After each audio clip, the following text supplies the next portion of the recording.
All right, we're live here at the station of decapitation without your head. I'm Nasty Neal. This is Annabelle Lecter. We're joined by the fine folks of Ed Kemper, which is kind of a strange thing to say, I guess. We have director Chad Ferrin, writer Stephen Johnston. Hi, folks. Yay! Effects artist Joe Castro. Hello, everyone. And Ed himself, Brandon Kirk. Hello, Neal and Annabelle. Hello. Hello. Good to have you guys here. So, I guess first we always like to ask if you could explain what the movie is to people not aware yet. So I think it's kind of self-explanatory though. But I'll start with Steven actually, since he wrote it. Well, I mean, it is called Ed Kemper, so I suppose it is truth in advertising. It's a true story of an American psycho, and Brandon did a extraordinary job, sir. If I've not been able to tell you that before.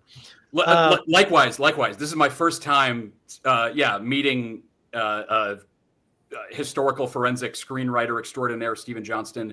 Thank you for your diligence and brilliance, sir. Thank you very much for for this project and the previous. Yeah. You did extraordinary. I mean, really, it's one of those. I was yesterday. I was just to a friend, and I was saying that as much as like filmmaking is talent and ability, and luck is a huge kind of component of successful filmmaking. And I don't want to say it's luck necessarily, but I wrote a script. Chad read it. Wanted to make it. You wanted to be part of it, and here we are. Like I don't know if that's luck, but serendipity or whatever. Serendipity is a good word. Sure. Yeah. Like that. So, Chad, when you read Stephen's script, what was it about it that you wanted to make it? Did you ever think of making a true crime film before? Yeah, I mean, I had made Pig Killer the previous year or 2 years earlier about Robert Pickton, so and that was doing well. So it was kind of like, oh, this true crime stuff is gold.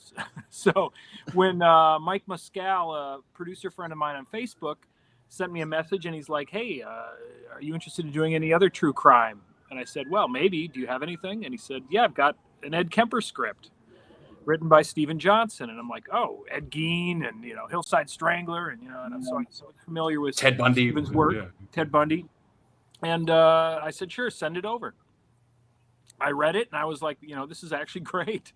Most scripts you get are garbage and you can't get 10 pages in. But this was, a page turner and I was hooked. And I said, well, the good news is I love it. The bad news is, we make these things for like $100,000 and shoot them in 10 days. Is that something that would interest you? And they're like, yeah, the money's not a big deal. So we signed a deal and worked it out. And that's what Mike said. Mike said the money. Stephen didn't agree. No, but Yeah. No, I agreed.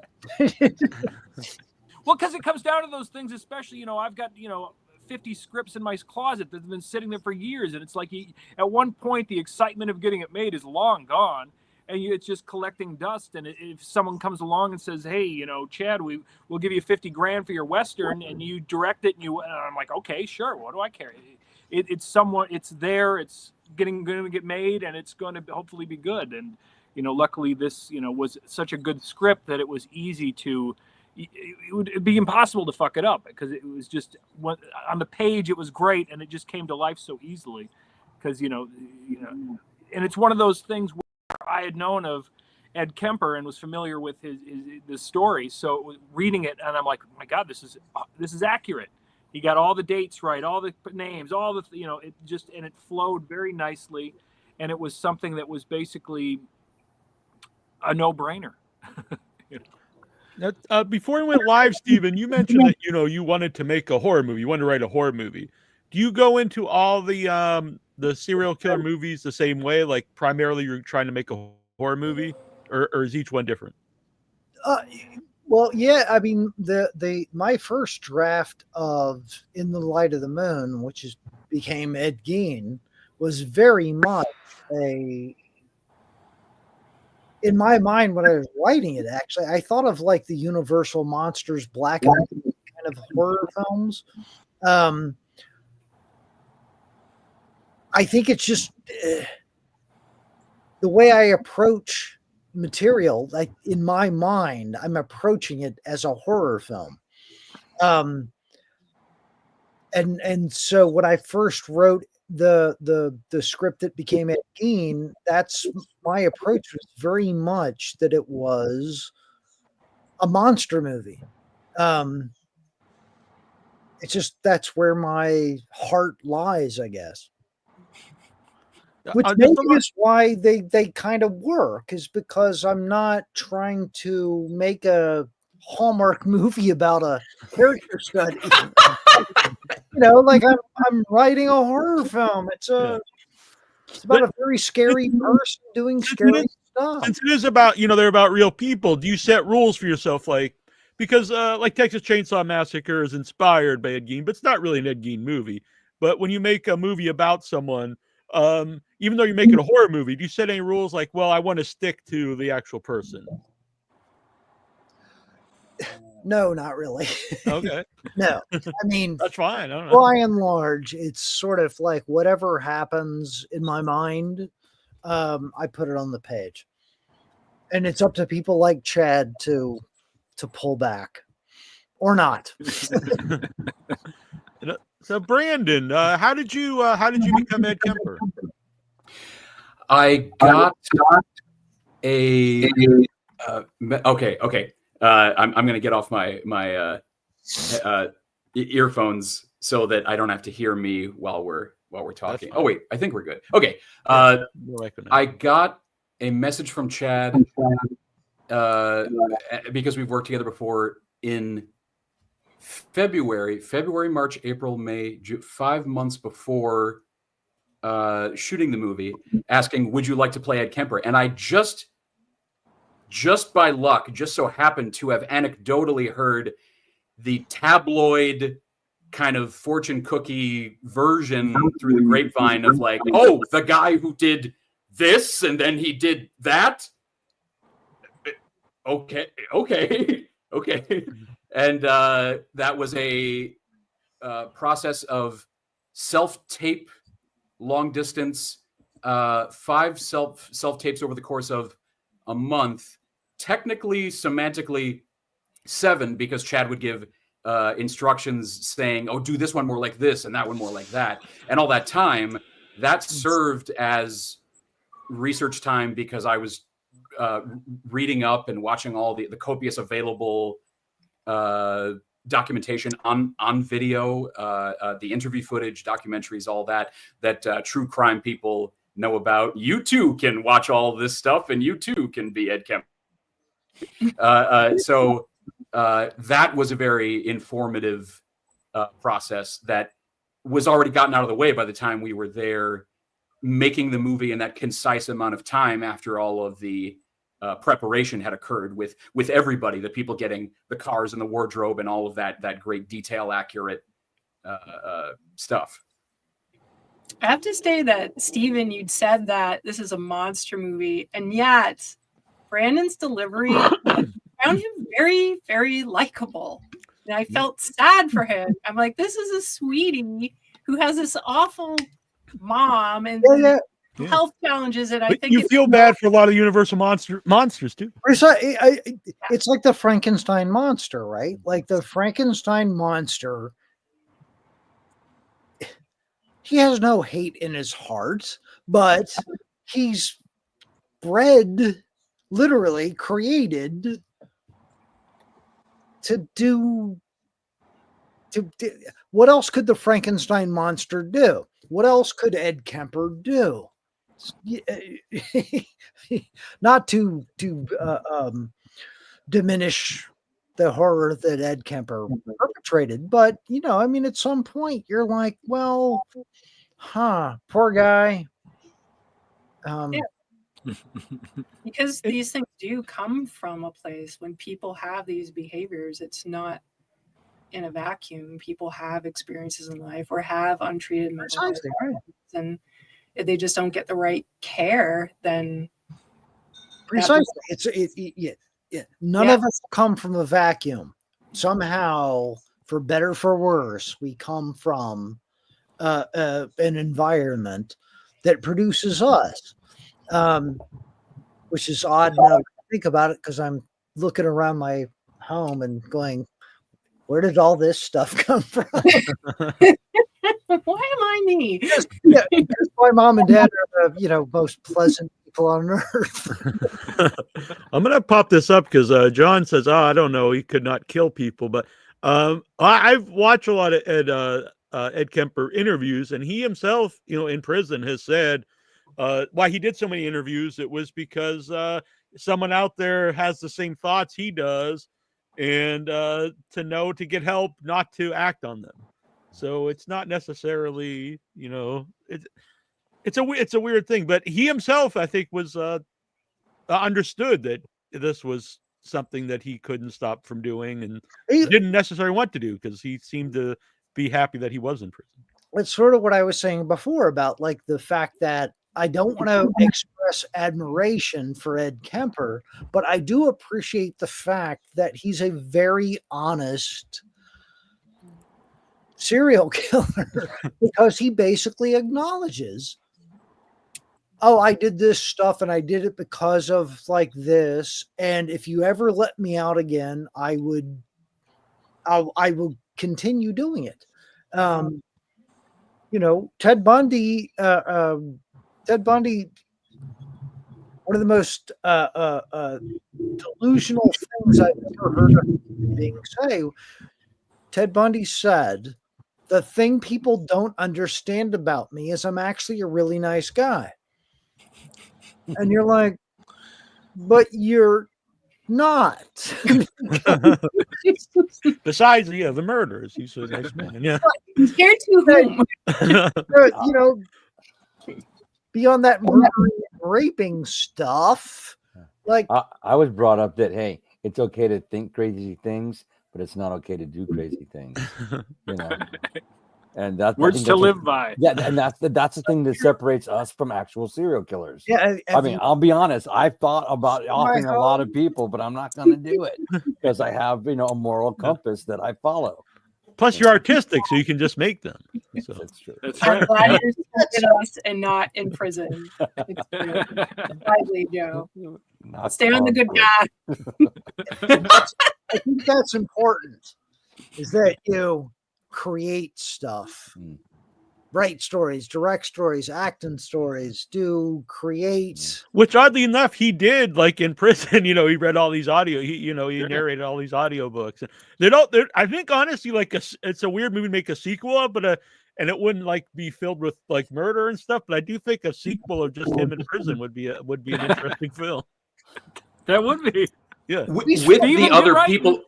With the other people who were also in prison at that time, Manson and the other like noteworthy people. I don't know if there's enough material available for that kind of a thing, but I think there's something.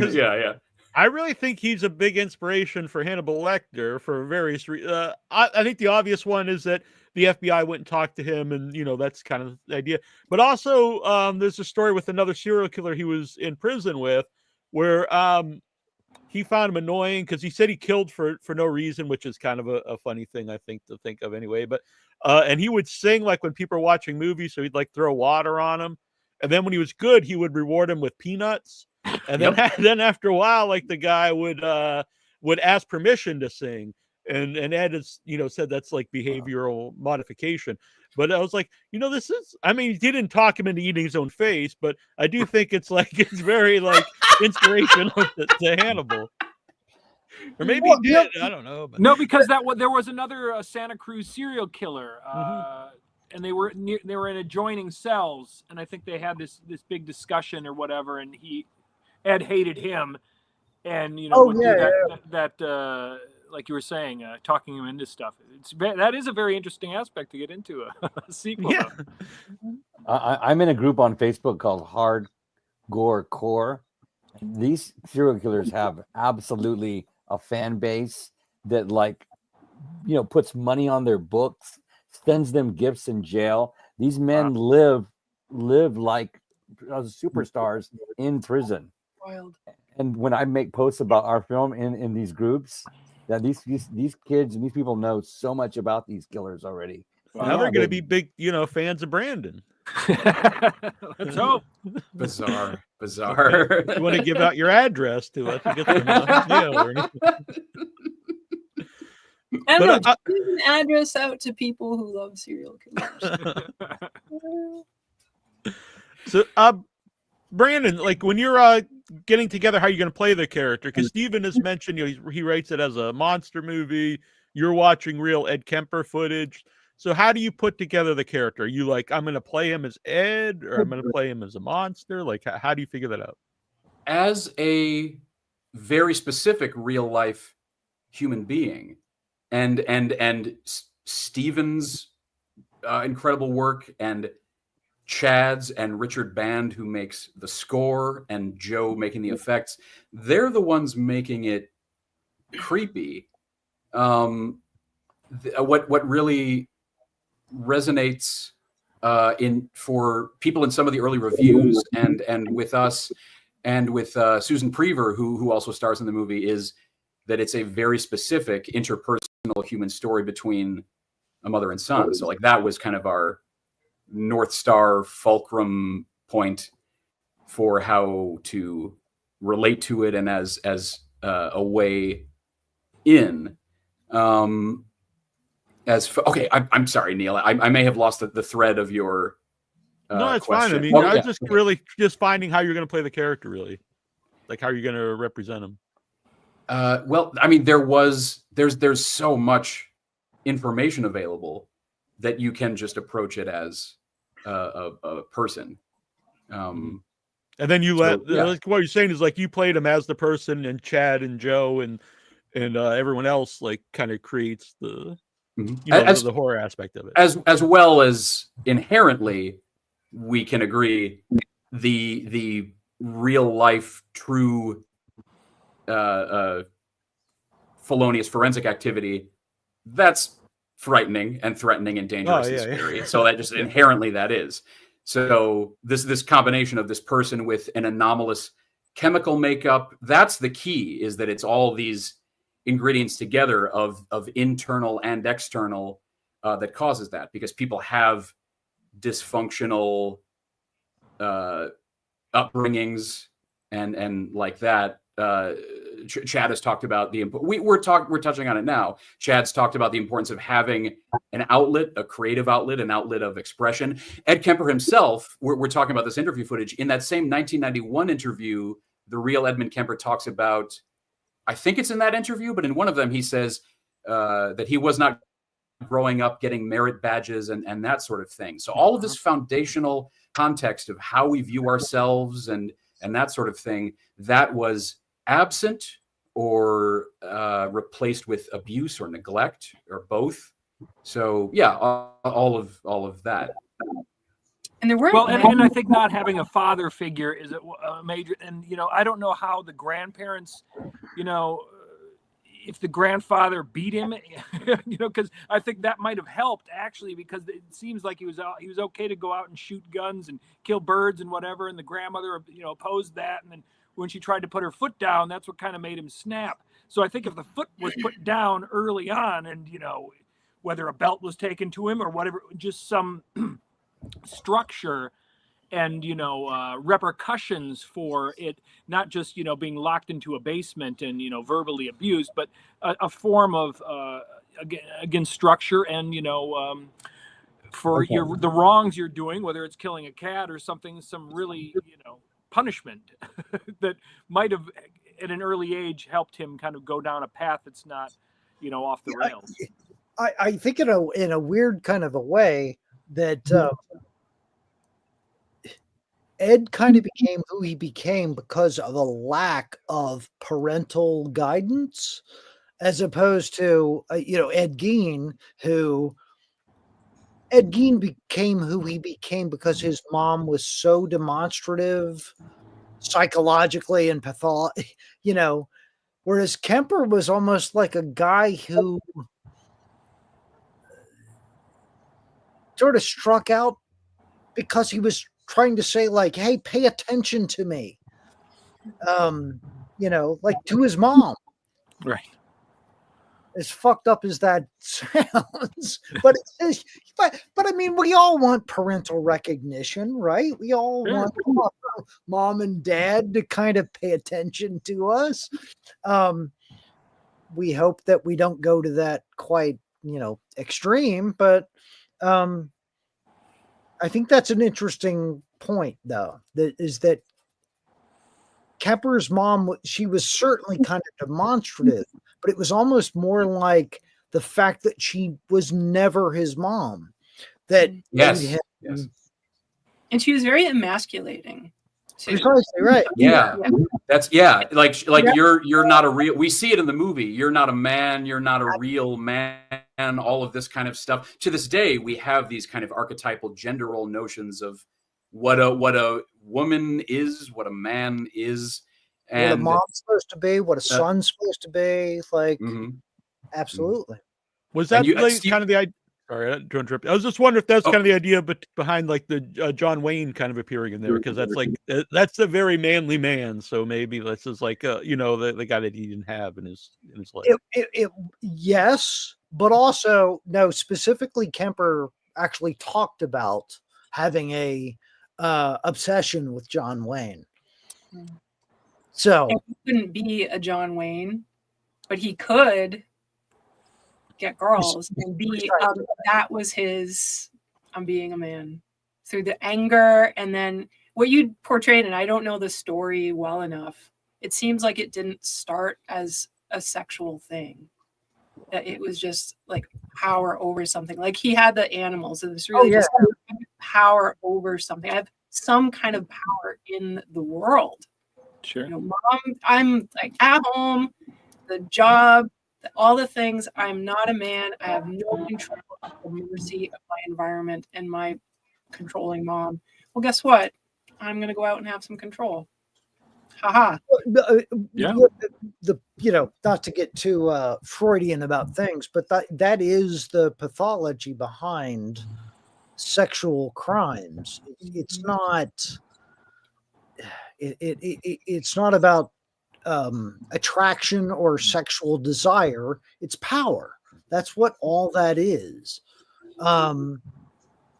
So, right, because he was locked in the basement as a child, and the mom, Clarnell, her goal was not to be abusive or to be a bad mom. She was protecting her daughters from her son, who was already killing animals, and also was in an unhappy marriage, and it just kind of blew up in this really horrible way like this. Joe, doing the effect for a true crime movie, how different is that from doing, like something very fantastical? That's a great question. And, it is different. You're right. I too, when I read the script, was completely captivated by it. And I knew that Chad had a real winner on his hands. And I knew that this would have to be approached in a much more, for me, in my mind, non-cinematic way. And when I say that, I mean, I wanted to recreate things that chill people to the bone, and done in a way that would be taken seriously without a laugh. The correct amount of blood, the surgical accuracy of how someone would really look after they were cut up. And I would want it to be done in a way representative of the hard work that Brandon and Chad and Steven put into the script. I think as a special effects artist, we tend to glorify blood and make it, entertaining. And while, there is a very, very dark delve into the gore in this film, it's done in a way that is very, what did I say, surgically, medically accurate. And for that reason, it can be respected. It looks amazing. I was watching, I knew you, and I don't always get taken out of film, but I couldn't help going, oh my God, Joe, this is incredible. Oh, thank you. I appreciate that. I mean, to be honest with you, I have a great director, and we have a great director that can look at something and say, this direction, no, go this way. And I like to send Chad stuff and say, is this what you're talking about? I'll Google it. I will literally Google a severed neck. What does the end of a stump look like? How does I'm being really honest here. How does skin react after it's severed from the body? Yeah. It literally automatically starts to fold in like this. Yeah. That's why severed flesh is very I like the word, use the word voluptuous. It's rounded. We better hope that the FBI does not. Everyone's on a list now. AI is scanning this right now. Ooh, yeah, We've all yeah. been flagged. I mean, I tend to like to watch. I watch the Forensic Files at night, and that's where I get all my blood splatter research from. If you listen carefully, they really go into those details, and these are the little things, Yeah. Paid off. I'm sure you know who Tom Savini. Oh yeah. Tom Savini says that his original sort of, even though we imagine him as sort of the godfather of gore, it's because he was a combat photographer in Vietnam. Yeah. So he saw horrific stuff. Yeah. So you then hire that guy to create horror effects. You get. Yeah, and Chad knows this about me, but I grew up on a 55-acre goat ranch in South Texas. We had a slaughterhouse. My mother was very similar to Ed Kemper's mother, but I had an outlet, and Thankfully, I saw animals be treated horrifically. I saw death almost every single day of my life. I've seen it all, and that carried over into my career as a special effects artist. But when it comes to doing something that's true crime, I get the privilege of really trying to break the code of going from Hollywood style entertainment gore to medically accurate cinema, a cinema effect. It seems counterintuitive to use the word subtle, but that is sort of like, not that Kemper is subtle, but well, we've seen so much glorified blood in films over the past 2 decades since more people understand how to do a special effect. That now when I see a movie, if there's not the appropriate amount of blood being used, and I mean lack of, because you can put too much blood on something, it completely takes me out of the scene. That's just the way they would never have that much blood coming out of the human body or whatnot. And I think it's important to be aware of those details when you're doing something and trying to get the true effect of into the mind of a madman. I mean, how can you go into the mind of a madman if you can't literally see what he saw with his own 2 eyes? Well, fear. Going back to what I said before about the idea of approaching it like you're making a horror film, I love the Friday the 13th movies, but at some point they're kind of cartoonish. Yeah. Am I really afraid of Jason? I'm afraid of Ed Kemper. Ed Kemper frightens me. Yeah. Oddly, if I'm wearing a Tom Savini shirt, The Burning. I just watched The Burning 2 nights ago. That was literally one of the last. I saw it at the end of the night, 2 a.m. The movie that started Miramax, The Burning. Yeah. Harvey Weinstein. Yep. We don't need to mention him, but yeah. So, Chad, what was it about Brandon that I think this is my Ed Kemper? Well, it was one of those in the back of my mind. Having worked with Brandon numerous times, I was like, he would be great. And I'm like, and I had it there.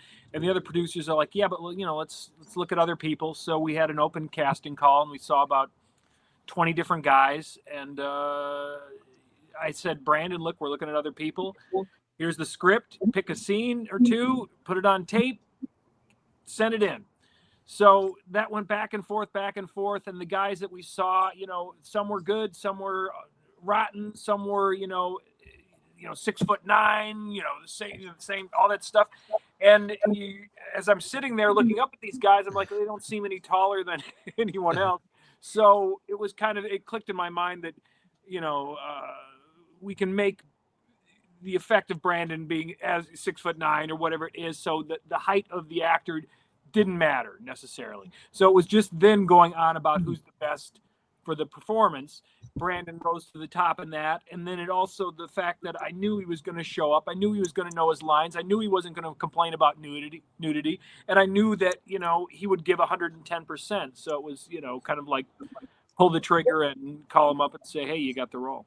What was the expression you used previously when you referred to his willingness to drag his balls through gravel? So, well, I try to get every actor I work with that will do that, male or female, that they will basically like a checklist on the contract. Willingness to drag balls through gravel. So this is how Chad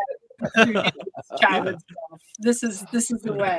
All of y'all there. Well, now me and Chad became friends. It's giving everything you've got for not only the performance but the whole project, and knowing that whether if you show up and you don't know your lines or you're not 100% prepared or whatever, it throws a wrench into every fucking thing because you got 15 pages to do in that goddamn day.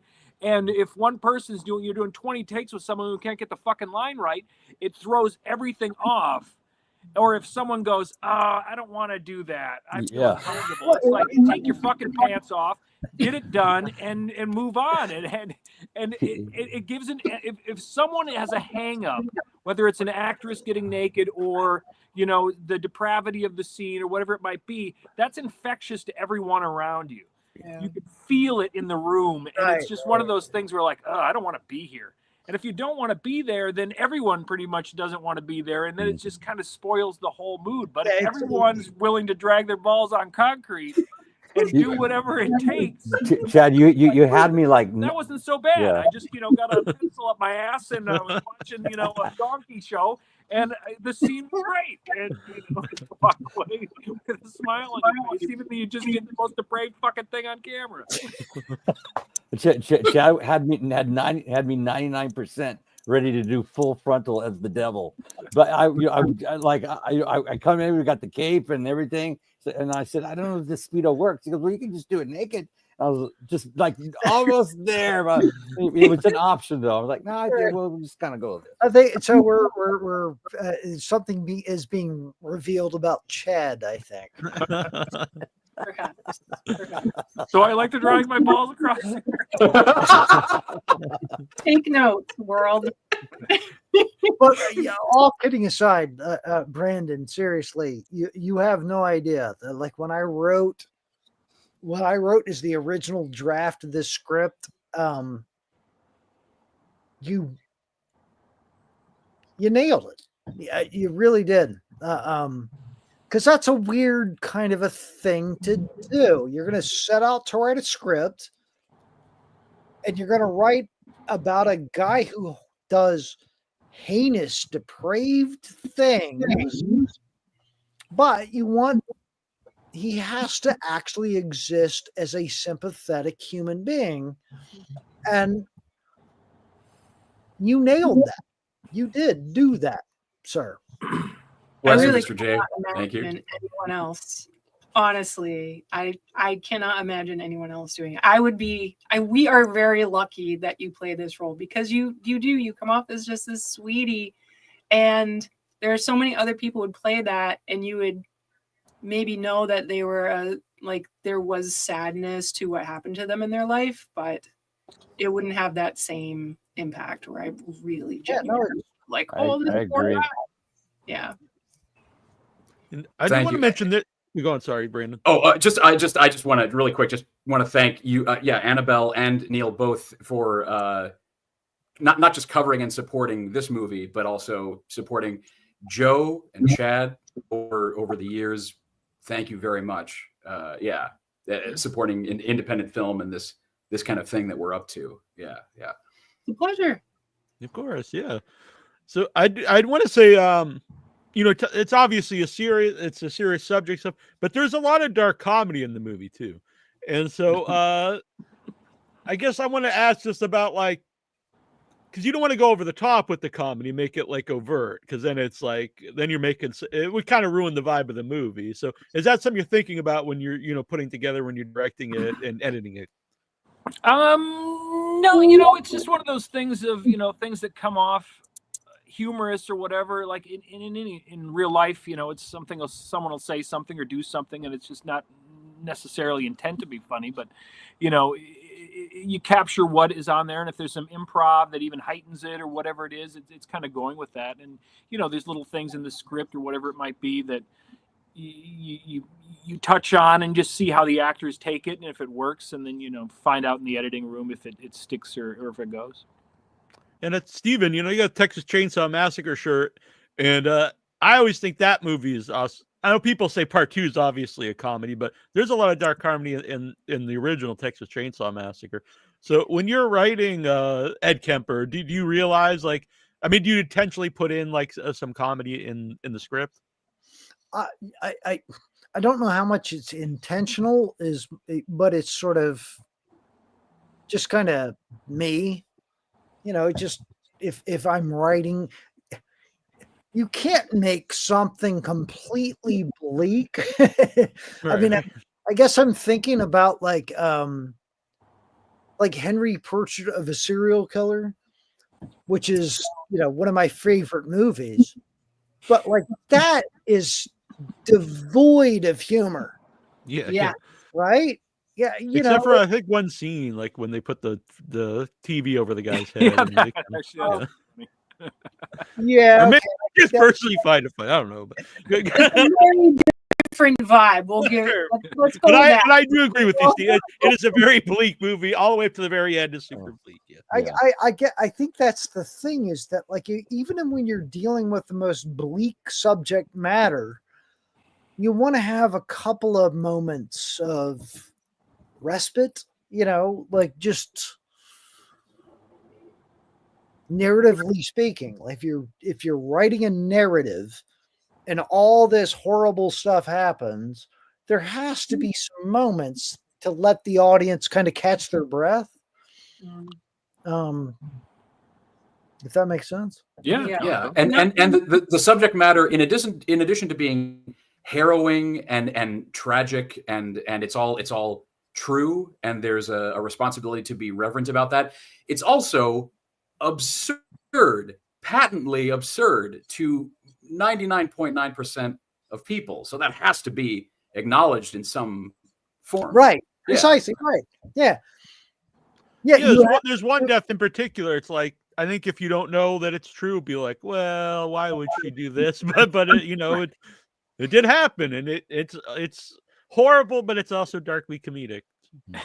No, that was a big question at the screening last night at the theater.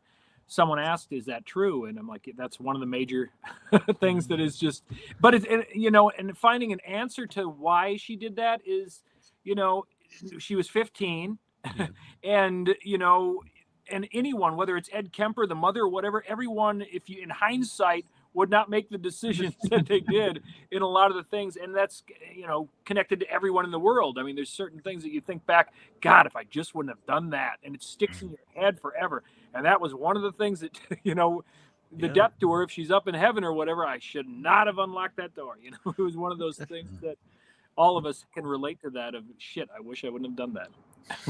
And even all the girls that got into the car, I wish I would have done that. So there, I think, when everyone goes, God, he's a monster, and of course he is, but there is it just shows at the time people were so trusting, and just how charismatic he was, that these girls, countless girls, because he picked up probably 500 hitchhikers before the first murder. I mean, he would go around picking up girls, dropping them off, doing whatever, talking to them.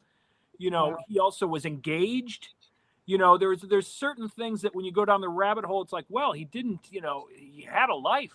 He wasn't even living with his mother at the time when he was killing these girls, the real guy. So there's certain things that we deviated from just to make it, make sense. Because that's one thing. It's like, geez, if he wasn't living with the mother, what the fuck's he going around? There's certain things that you just question. Why? And he was actually charming. And he was charming. He could charm girls into his car.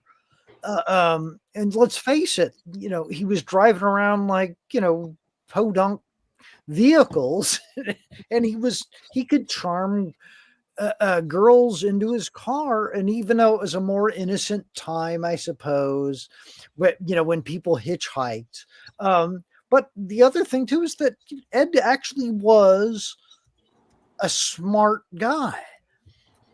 In the age of Hannibal Lecter, and we all think that serial killers are genius. Yeah. That's total bullshit. Right. Serial killers are average people. Right. But Ed Kemper actually did have like a genius IQ, or has a genius IQ. So he was a bizarrely charming, smart guy, which makes you think what might he have accomplished? Yes, there's that tragic wasted potential. It's actually okay. I don't know. This assessment might just be cuckoo off the rails. I don't know. The movie, in a matter of speaking, is like, just follow me on this, is an inversion of Forrest Gump. Forrest Gump is a movie about someone with an IQ of 75 whose mother says to him, you can do anything. You can do anything. And he goes on to do great things. This is someone who is like a Norse god. He's tall. He has an IQ of 145. And his mom says to him, you ain't shit. And he goes on to do the worst things possible. So it's, like that. That's one of the most profound things I've ever heard. Amazing. We got to do a poster now of the Next to box. What's he going to be sitting next to a box to? A box of heads. Mama said too much. Mama said, or whatever. Yeah. That needs to be the popcorn bucket, a severed head. I know popcorn buckets are the new rage now. So,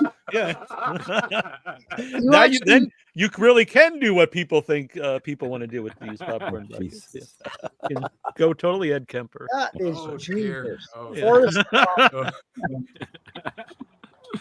Mike's shitty internet provider gifted 10 memberships. Thank you, Mike. That's very nice of you, and we appreciate that. Mike is a great supporter of the show. Yeah. So, Joe, last time you and Chad were on, you had mentioned you wanted to act in the next Chad movie, and you did. So, how did that come about? When I read the script, it's just like, reading a good novel. Really, if you don't want to put it down, I read it all in one breath. And when the devil part came up, I think even before I was done reading it, as soon as the first time the devil spoke or whatever, I immediately emailed Chad and said, "You gotta let me play the devil. You gotta let me do this. I'll do it, and and he gave me the chance to do it, and I'm so grateful that he did. I just last night at the screening, I wanted to say, someone said something about your motivation for the devil, and the devil came from my mother. My mother was horrific to me, and I spoke in the same tone that my mother would speak to me, and as horrific as that may sound, but yeah. Joe, yesterday, you resisted saying it to that reporter, and now we're saying it live on it. All right, all good, I did. All gravy. I did. What? Yeah. I mean, we can chuckle about it now, but that space between the commode and how the commode is near a wall. Yeah. My mother used to like to get me between the wall and the commode and kick me in the face. Oh my God. Oh. And so you take that kind of anger into a character and speak to someone to make them do something. I thought that's what the devil would probably do to Ed. It worked. Yeah. It You speak worked. to him in a language that you're gonna do it, or else you have no choice. Yeah. That character the devil was insane, like chaotic insane, not just evil, chaotically insane. There were only like one or two words in the script, but when we got to set and I started speaking, come here, Eddie, and then Chad's like, no, go further, and then Chad started feeding me lines like, fuck her in the ass and this sort of thing, and I went, and then but then once I got into it, it came out a little more easily. But I'm kind of a shy, vanilla kind of guy, even though I make a lot of gore and crazy stuff. So yeah, but with a good director, you can get whatever you want out of a person. A little bit of a Pazuzu vibe there. Eileen is Eileen's was in spirit in the role with me as well. Yeah. When I was watching it, I texted Joe a screenshot of him as the devil. I was like, "Hey, he's popped up in the movies." That was a wonderful surprise. I was like, "Oh my God, it's Joe!" And the costumer did a great job. They brought in this big, robe cape that was like fake animal fur with these big horns on it. Really helped me get into character, And I've worked with this team for about 5, 6, 7, I don't know, movies now. But this was the first time I really got in front of camera, and they're like, "Okay, get in front of camera." Started to strip down into the Speedos and into the cape, and we're good to go. It was definitely an amazing team to be on. To be able to do that. Stephen, was that anything based on anything like him talking to the devil, Ed talking to the devil? I don't think that's pretty much. No, I think there was a thing that he saw the devil or heard voices in the furnace in the basement. That I think is an actual thing, because I have this encyclopedia of serial killers, and that's one thing you'd read through it. No, that's interesting. 20 odd years ago. And the one thing I remember about Ed Kemper, that's when the script interested me. I'm like, oh, that was the guy that talked to the furnace or heard voices from the furnace as a boy. Yeah. And it's true to the real life Edmund Kemper's thought process, because he refers in this Joseph Campbellian mythological theological manner, he refers to daughters as going to bed upstairs in their bedrooms and him being locked in the basement. They're going to heaven, I'm going to hell. It's all very true to that, to that sensibility. Yeah. And we'll mention it's on Ed Kemper's on video on demand now. And you guys said that you went to the premiere. Was it last night or? Yeah, it was last night, and then it's playing theatrically until next Thursday for a week at this theater. And I think it starts streaming on the 8th, April 8th. Okay. Tuesday. So yeah, it's a few more days from now. So you guys talked a little bit about it, but what was that like, the premiere and watching with everybody? Oh, it's amazing. I mean, there's no other way to see a movie. I mean, it really, I've seen the thing, 100 times or more, and seeing it on the big screen with an audience and the sound and the music, it's just the only way to really appreciate a film. And,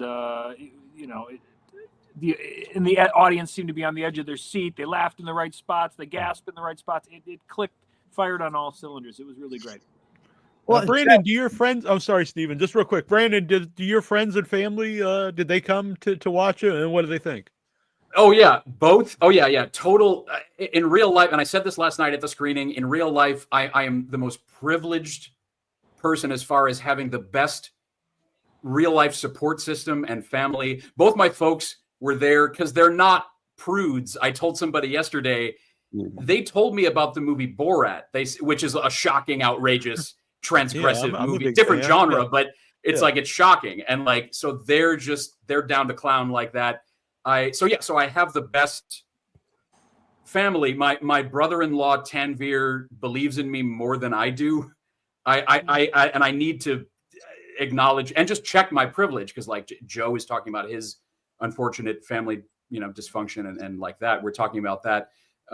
Wait, Neal, am I answering what we're also watching it yesterday, the fascinating phenomenon that was happening was the audience agilely vacillating between sympathy and outrage, back and forth. And then I don't know if I like this guy. I think this guy's kind of a fucker. This kind guy's of a jerk. not so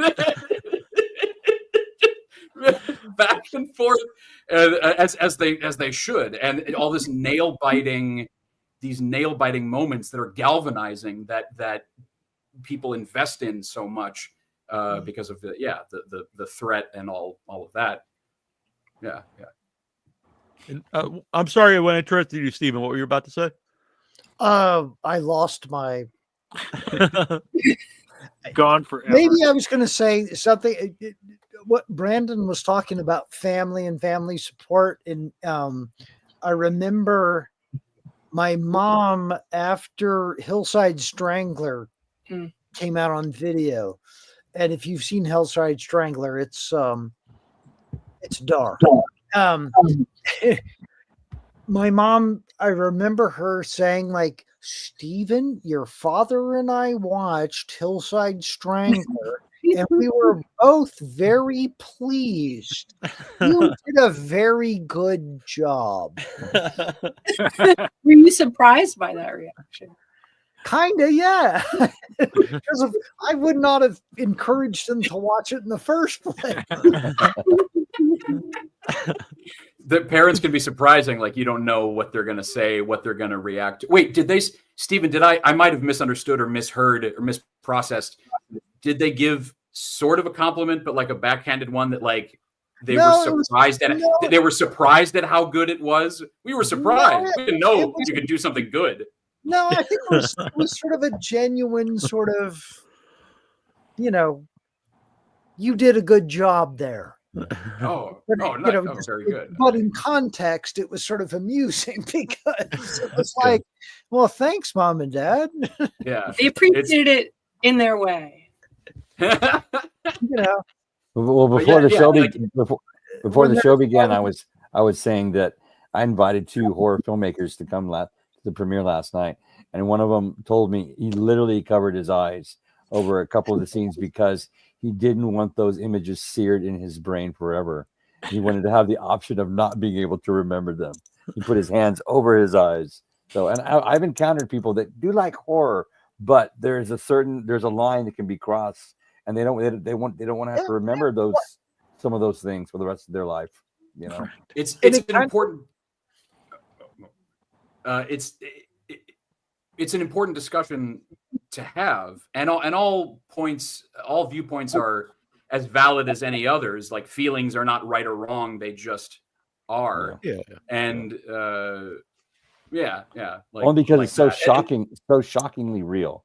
When you do something so shockingly real, we can make the point that to tamp down the explicitness would be an injustice, because then we're trivializing it and just kind of smoothing it over, airbrushing it into entertainment instead of giving it its right tribute as far as shining a light on the import of it and what really happened. There's like kind of American Puritanism versus like more of a European open sensibility and that kind of thing. Yeah.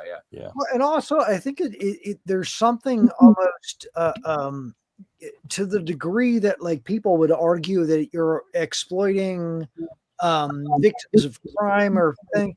Like, in my mind, I kind of want to go like, there's something very unhealthy about pretending that this kind of thing doesn't happen.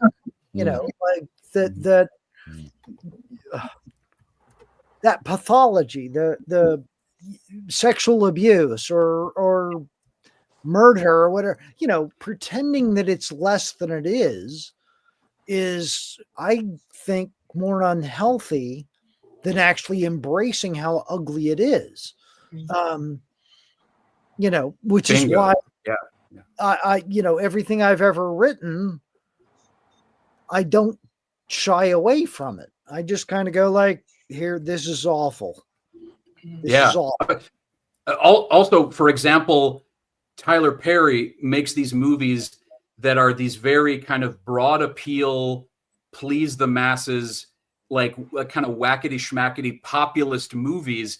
And he says, he's putting messaging in the movies like forgiveness, these important redeeming, fortifying messages that otherwise would not reach certain people who are not going to church or whatever it is, what have you. And putting the delivery system of this subject matter into populist genre fare is at least going to reach people, and the conversation would not reach as many people with this kind of smoothed over, airbrushed, reverent dirge of a movie. So it's a tricky thing, it's a controversial thing, but there is that kind of merit to it. It's called true crime for a reason. Yeah. If I see a true crime story, I'm gonna want that to be respected, and I'm gonna relish in it. So, yeah. And that spotlight also about the. This was the second one. Thank you again, Mike. I mean, fantastic. Yeah. He must like what he's hearing. Yeah, thank you. The idea of shining the light on it and how horrific it is, and again, the idea of maybe this could have been prevented. Maybe something could have been different. What can we societally be aware of? Because, we have school shootings, and that's normal enough, where kids are practicing drills and things like that. So thinking about how do these things happen, and how do we, as a culture in our society, how do we kind of create ways to intervene? Like, what do we see? What do we look for? Not so that we could just instantly shove someone in a closet, right? We don't want to be, as a society, we don't want to be his mom, where, we wish we could be nicer, but we can't. So we're just going to throw the person away. Excellent. Yes. I do have to ask Steven. I see a Creepshow poster in the background. That's one of my favorite movies, and I have the clamshell behind me because it's the first VHS tape that my mom bought me in the 80s, back when they were like $90, so it was a big deal. So what is it about Creepshow? Specifically, why? Because you could have any poster up there, but what is it about Creepshow? Well, that I have because when I was 16, 17 years old, I worked at a video store, and I stole that. Yeah. I'm an old man, so this is my first clamshell. That's your first stolen poster. I'm an old man. Back in the day, I worked at a legit video store. I was Kevin Smith without the money or success. But did he make this amazing film? No. He made it up and that's where. So, I love Creepshow. Don't get me wrong, but that literally was something that when I worked at a video store, it came in, and when I opened it up, I was like, "This is going home." I don't know where it was. What are you talking about? It never arrived. Bedelia, where's my cake? You dirty. Do you remember how old you were when the movie came out? Did you see it in the theater? Now, don't do that to me, please. Yes. Did you see it in the theater, Chad? Yes. I saw it in the drive-in. Do you remember how old were you? Well, I was a little kid. My parents you're a brought little me to it. It was you had to have been. You were 8 or 9. Yeah, something like that. When I was 12 years old, I took my best friend from elementary school, middle school at the time. He was turning 13, and I was 12 to see Creepshow on a Saturday afternoon. It was the 10 a.m. show. My mother signed us in. We were the only 2 people in the theater. I remember it was Ingram 6. We sat right in the front row, and it was just like a 12-year-old and a 13-year-old watching this rated R horror movie together. It was amazing. I'll never forget that as long as I live. Magical. Yes. Remember the classic? Remember Cinema Fantastique? Sure. Remember that? The magazine. The cover that had Stephen King and George Romero, and it said the mold. Yeah, I think so. Wasn't it? The scariest men in America, or something like that. Right. Yeah. When I saw that, I was like, I want to be that. I want to be that. Yeah. What a great title to want have. to be on a cover of a magazine calling me scary. You're still fine. Yeah.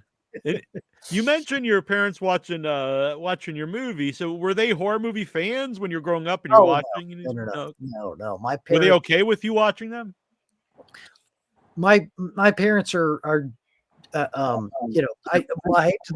I hesitate to say this because of the political implications, but my parents are fucking dyed-in-the-wool liberals. So they let me just kind of do whatever. I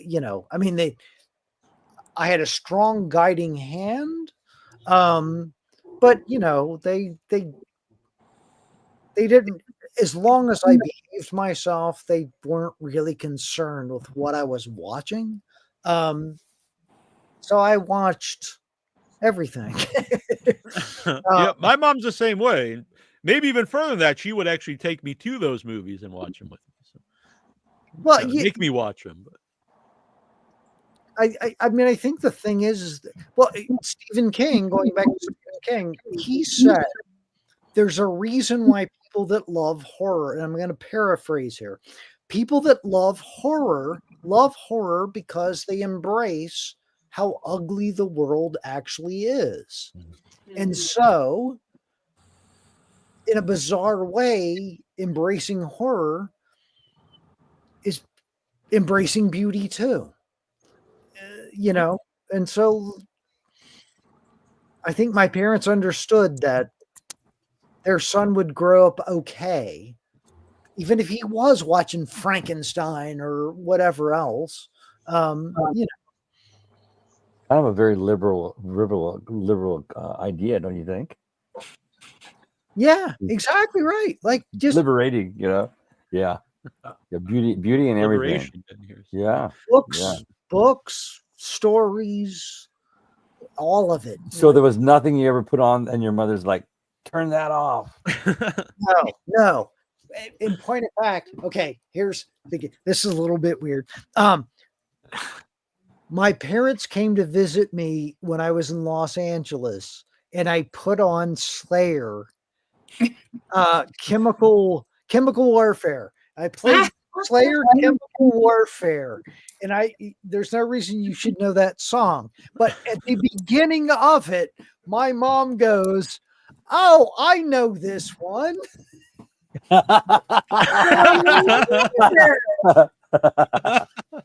So she had heard it numerous times. I love that. That's amazing. It's one of her favorites. I don't think she enjoys it so much, but she did recognize. My favorite moment when it comes to putting on stuff my parents didn't like, when I was, I think I want to say 14, I put on Extro. Have you ever seen Extro on VHS? It was a Saturday evening. My grandparents were over. We were all having dinner. I'd never seen it. And lo and behold, 10 minutes into the movie, a woman gives birth to a full-grown man. And my mother goes, "Shut that shit off right now." With a big grin on my face, I walked over to the VCR and went, very, very cheap plug, but Tim Dry from Extra, who plays the monster in Extra, is the voice of the Demon Tree in the upcoming Arbor Day. I know. You told me that. Yeah, that's so obscure and so cool. I know. Yeah, that's one of my all-time favorite films because it drove my parents crazy. Yeah, he's also in this other little-known movie, Return of the Jedi, but we're really going with Extra here for Tim. Yeah. Well, also, don't you love movies from back in the day that, like, even though you return to them with a let's say more sophisticated eye, but you still love them because of those moments, like when you saw them originally. Yeah, it's a memory of seeing it. What about all these movies that are on Tubi now that have been transferred now from their original 35 millimeter prints and are just so crystal clear? I've never seen them before because I'd only seen them on VHS. We watched even like The Burning. I saw The Burning 2 nights ago, taken from the original print on this 4K on Tubi. I'm like, oh my God, the detail in Tom Savini's mask, all the gore on the neck and all that stuff. It was incredible. It was like watching it for the first time all over again. Yeah. Kind of what Steven was talking about for The Burning for me. I really it sticks with me because when I was a kid, like you couldn't get it, and so you had to have. It was always like a bootleg version of the movie. Oh, So Well, it's it was always it's always like special to me. The burning was banned in the UK, right? During the Yeah. whole video nasties thing that we video nasty. Yeah.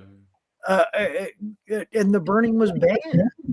yeah. Sure. Well, like if you were in middle school and you had like a rated R film, or got a chance to see a rated R movie, you were kind of cool because you had to have your parents sign you in or whatever. But I remember anything rated R. Yeah.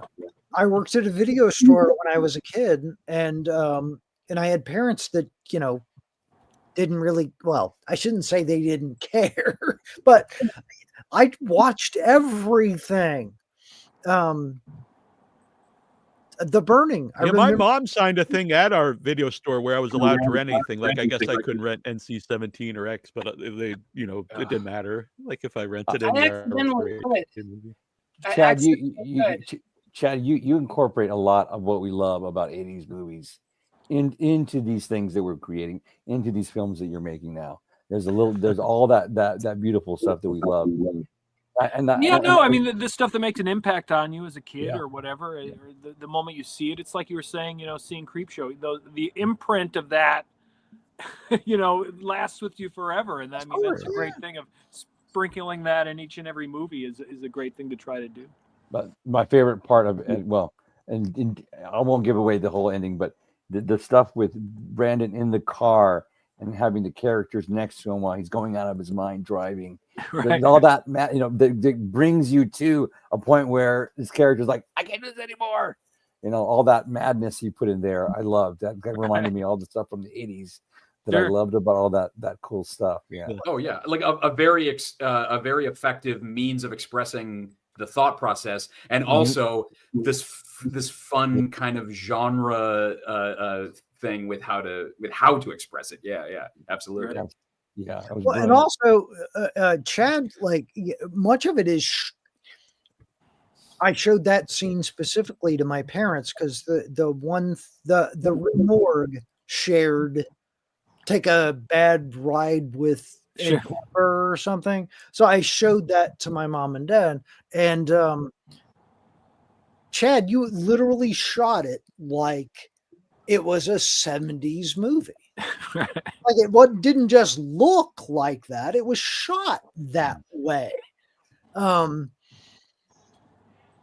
Which I think feeds into that moment. Like if you watch that unfold, how suspenseful it is. I hope I wrote it well.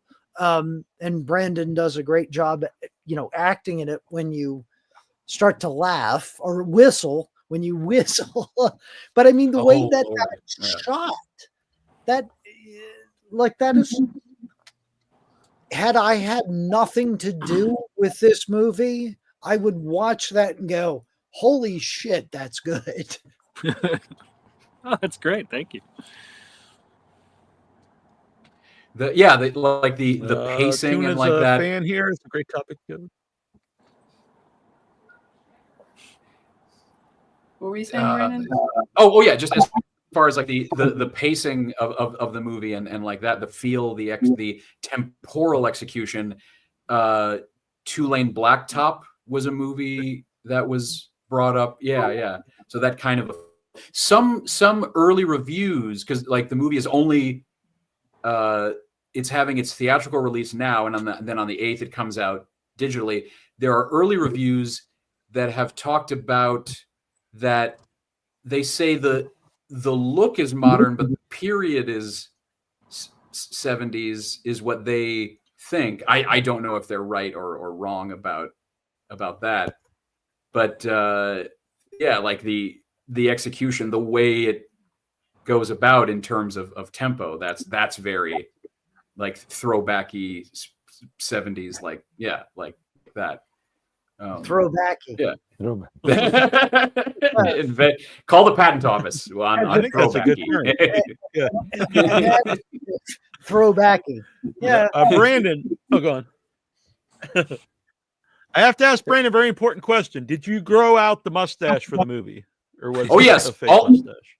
All hair is growing out of me, it's Kemperized, like it was turned like a specific brown and all that.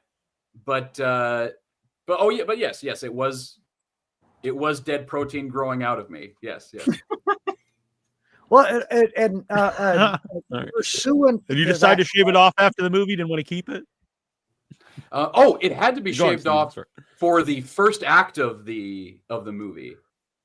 So on the last day, all right, fair enough. Victoria Blasenko, our makeup person, buzzed my head for a crew cut for being released from a Tuscadero from that facility, because there's like a different look before we jump forward into what we think of as classic 1973 mustache, like that.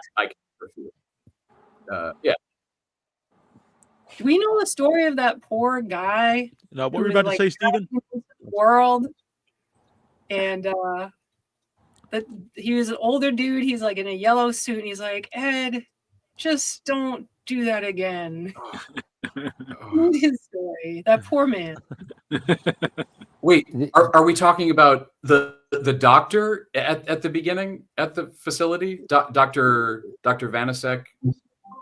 Like, wait, the flashback with wait, I'm all confused. Are we talking about real life or something in the? If he's in movie? Real life, I would love to know the story of the guy. What is his character? It's early in the movie, and Ed has like, I don't know if he's been in like a rehab scenario, and there's an older man, and they're at the door. And he's saying, Ed, you've done a good job. Go in the world. Oh, yeah. Right. Yes. That is that is Dr. Vanasek. That is played by the wonderful Larry Eisenberg.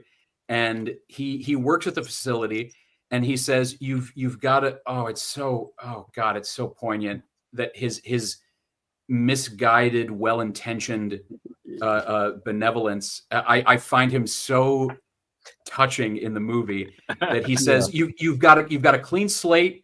You said yes to the wrong impulse as a child, but now you're back. You're on track. We've got you on a good course. You know what to do, and then it all just goes off the rails. Stay away from your mom. Yeah. It's all the doctor's fault.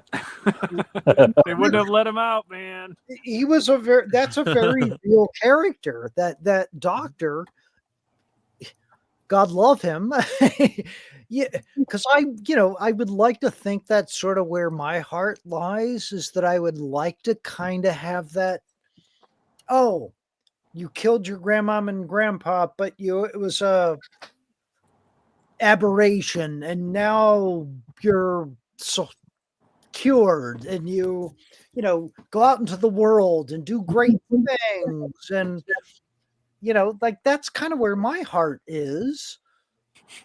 But it went a very bad place. I didn't listen to him. He went back to his mom. Don't go back to your mom, Ed. What did he do? Right back to mom. Also, that same doctor said specifically, don't go back to your mom. Yeah.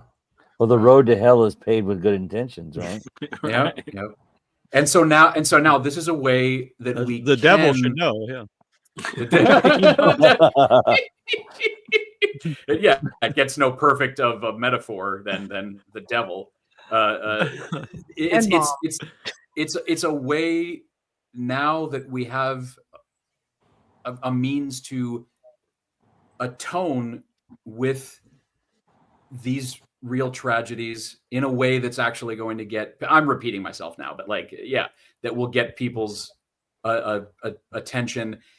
And people talking about maybe there's not enough screen time for the victims, or as much as they should be. Well, that's the horrible tragedy, is they did not get time in real life to have more time where we could know more about them. Not to completely just bring it down, but yeah. Debbie Downer. Debbie. Chad, I was on set every day, but there's one shot in the film where I wasn't on set, and I've been dying to ask you, and I forgot to ask you last night. The scene where he's talking in the telephone booth. Where did y'all shoot that? Oh, it was, that's a funny thing about low budget and all that stuff, because originally we were going to spend like, $1,000 and go shoot it out in the desert. That it was like the last location that had a fucking phone booth. And I was like, I don't want to drive 50 miles, and I don't want to spend $1,000 on a location. So I asked the prop master, art department, Anthony, I'm like, hey, check with the prop house to see if they have a phone booth rental. And then ask them if we can just move the phone booth into their parking lot and shoot it there, so we don't have to rent a truck and haul it somewhere. We can just shoot it. Yeah. And they were like, yeah, I we're would cool never. with that. $50, rent the phone booth, and we went there and shot it that morning.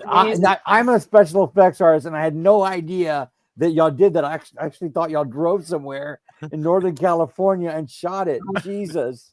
We digitally put in the mountain. Jeff Billings digitally put in the. He did a good job. Oh, right. Yeah. Job. Jeff Billings also puts a night exterior river behind a bridge that isn't really there, that you would swear is really there. That's cinematographer Jeff Billings, incredible. That's awesome. Yeah, it makes the movie. It opens up the production. It looks like it is a more elaborate movie than it is, and took longer than it does. Yeah, incredible. He did a good job. He did a real good job with that. Yeah. And what about Ma Kemper, the actress? The actress. What can we say about her? She's Susan Griever. I mean, she really knocked it out of the park with that one. She's fantastic too. Yeah. And she did a great, because she was in her own way a sympathetic character when you saw some of the moments where she, her parents were killed by her son. Right. And so that would be pretty hard to live with. So seeing her wanting, she let him stay there. And occasionally there were these like tiny moments where it seemed like maybe she had a heart. Right. And just. Yeah. She even says in the movie, I understand why. Yesterday at the screening, it got a laugh when she says, I want to be a good mother. That's, of course, because we have the dramatic irony of knowing where things go, and we get to have this bird's eye view where we see everything she does and doesn't do and all that. But it was not her intention. Yeah. Oh, and specifically Susan Griever. I recommend her movie, What's Up, Scarlet. It's the way I'm about to describe it does not do the movie justice, but it's like this screwball comedy that also has like a lot of heart, like Steel Magnolias. She is incredible, an incredible independent movie star, and stage and screen thespian par excellence, and was a great cheerleader champion of this project. Very, very supportive. We've worked together before, Joe, Chad, like we all have. And it's such a boilerplate kind of cliched point to make, doing publicity, saying like, oh, in real life, she's great. But she's fantastic. And like these projects, these independent projects, they don't happen if the people aren't just like heart of gold people. All these people, like Lou Temple from Once Upon a Time in Hollywood, Brink Stevens. Brink Stevens. Brink Stevens and Susan really played that so well together. I was telling Brink last night, we couldn't see how broken Susan's character is unless we had the stability of your character, Brink. And it worked just masterfully, beautifully together. Yeah, I think Brink's character she has a very interesting character, because although she's not on screen that much, but her character is significant in the story. Like it's. And Brink is like that in real life. She is a super sweetheart. Oh, she's great. Yeah. Oh, yeah. I've known Brink since I was 15 years old. She's been a really big influence in my life. She's been my mother, my sister, my confidant, and she's I know I'm in the right place whenever I see her. She was a natural for this role of being this woman who is trying to look out for this massively narcissistic woman. Yeah, it's bizarrely. I don't know, Chad, if you're the one who's responsible for that, it's bizarrely good casting. Well, Joe recommended her, and of course I've known her work, and I said, hey, well, could she put it on tape?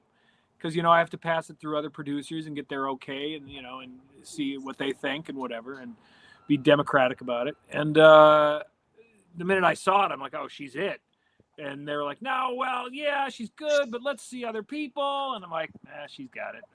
So, but it came down to, I knew the minute I saw her, and she just had this warmth. And then when they actually did the first scene together in the bar, they had just a great chemistry, and you could just feel it was, definitely the right. And we just worked again with her on Dorothea with Susan as well. And again, their chemistry is only getting better. It's great. She is gold. I love watching her perform. She's super entertaining in everything she does. Yeah.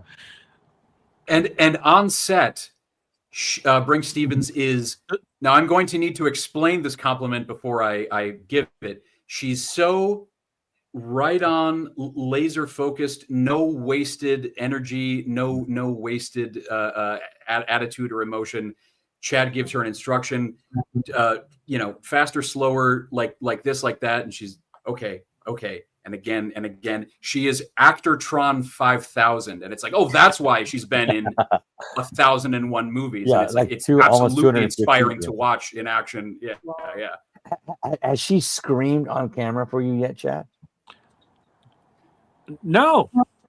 Oh, you've got to get her. Well, no, off. I don't know.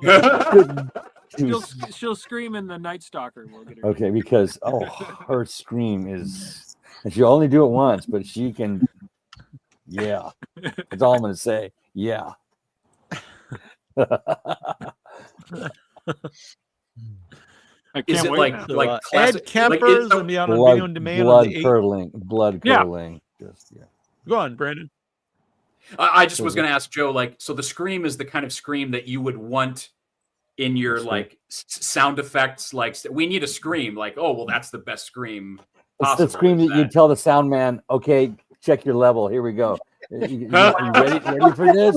Okay. You didn't break the machine, right? Okay.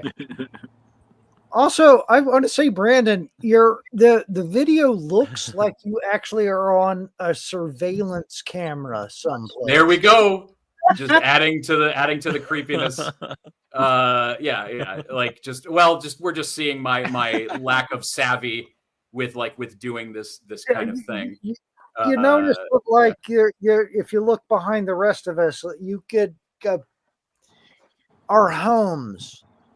You're in a creepy place, aren't you? You see the actual body off camera right now. Yeah. I have not just physically, but yeah. I have not been successful in my intention to not tell a story with what is behind me, but here we are. Every Zoom call ever is your hair and what's behind you, and oh, good golly, yeah. You kids with your Zooms, but yeah.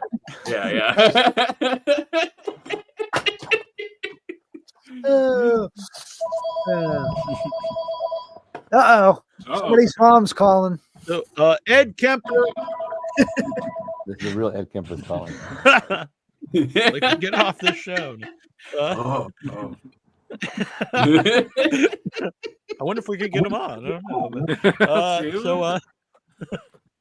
Maybe according to Reddit lore, the real criminal does not speak with the public anymore. He's already he's granted interviews. He might answer. He did a lot of interviews, but he had a stroke a few years ago.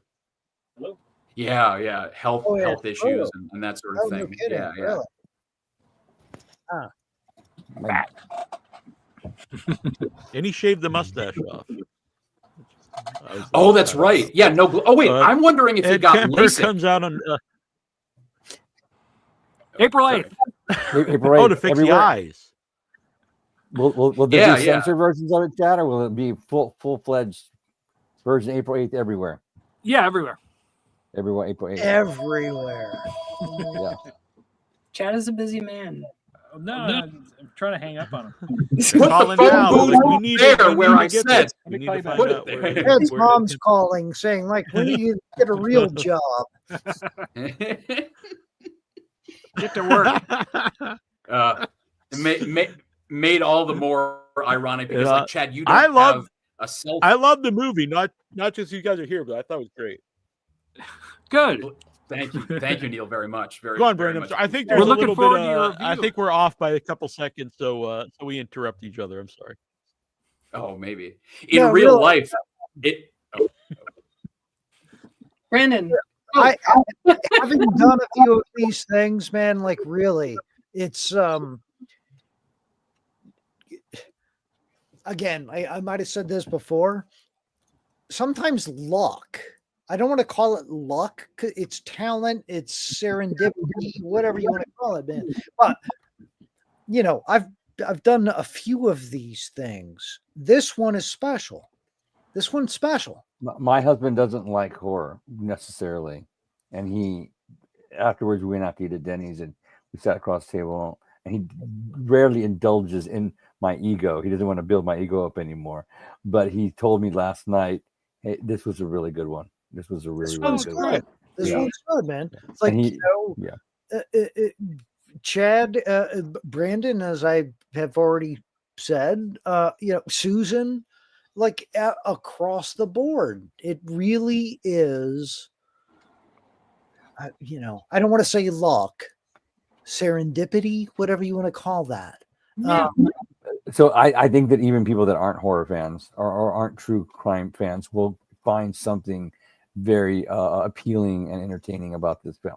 When Chad sent me the first sort of like the first rough cut of the movie, my sister-in-law and brother-in-law were here from the UK, and I put the movie on and I said, this is a rough cut. It's not going to have the music. It's, you know, and, you know, 20 minutes in, they were clearly hooked. They were watching it. Not just because I wrote it. It was clear that they were into it. So I thank you, Chad. I thank you, Brandon. I thank you, Joe. Like, I thank you guys. Well, Thank you, Stephen.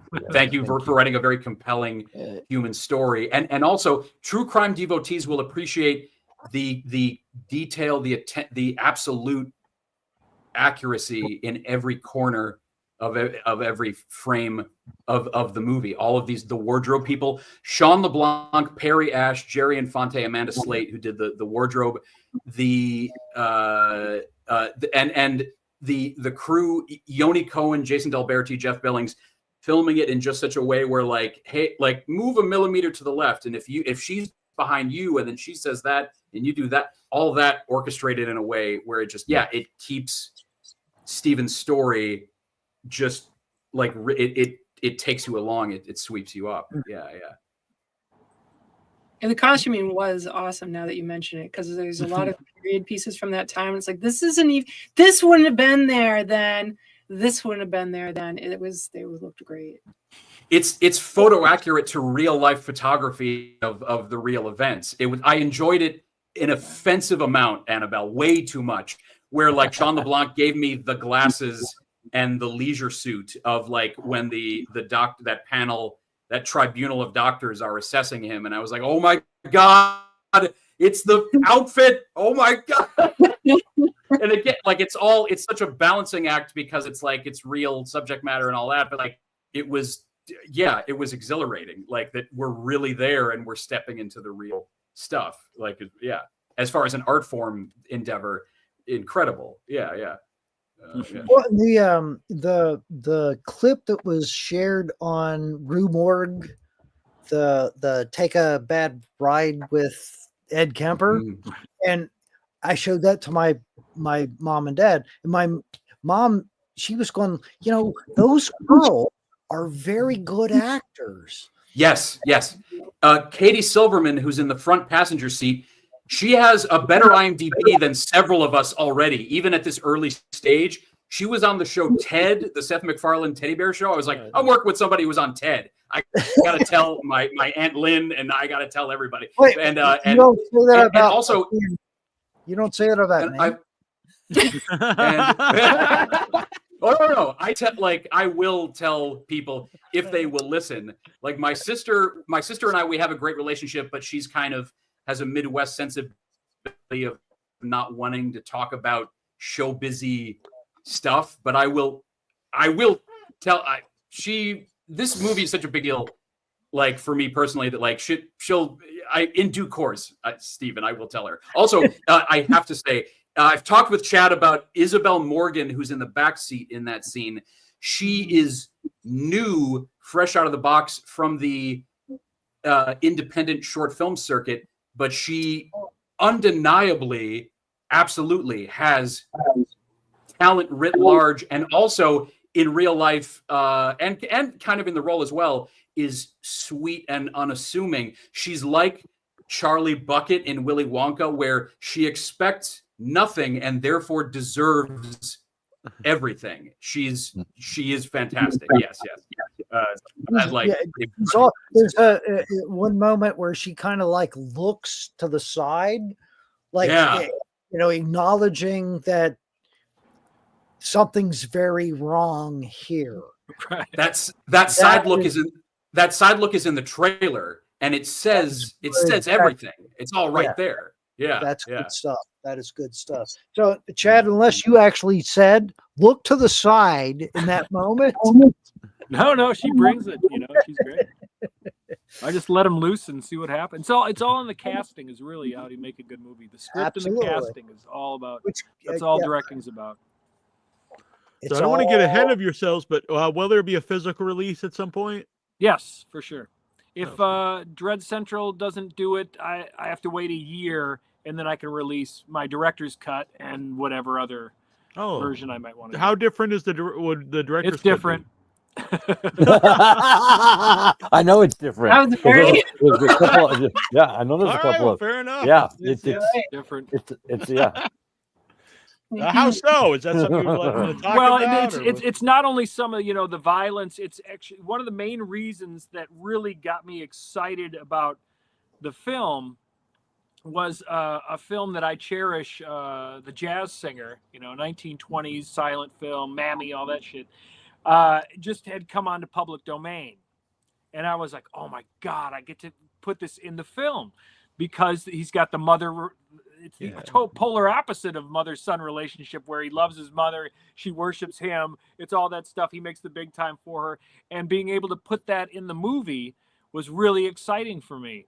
And then we had a scene where he's being interrogated or interviewed with the psychiatrist, and for the parole meeting, he has a dream of him singing Mammy to his mother in the audience, and he's in bloodface instead of blackface, and it was just this really surreal, just amazing scene, and I loved it. And it was one of those things that I knew the distributor would probably have a problem with it because of woke bullshit, and sure enough, they did have a problem with it. And at the same time, I'm like, look, here's a company who's buying the film. I'll do whatever you want. I'll cut whatever you want out. I'll do whatever. And, I made a version that I'm also happy with, but it's completely different within that scene and that context. And and they also had some gore cut out and some scenes of necrophilia taken out. So those are in the director's cut. Yeah. So I think I actually had that in my notes. If there were more scenes with sex with the corpses and the heads. Oh yeah.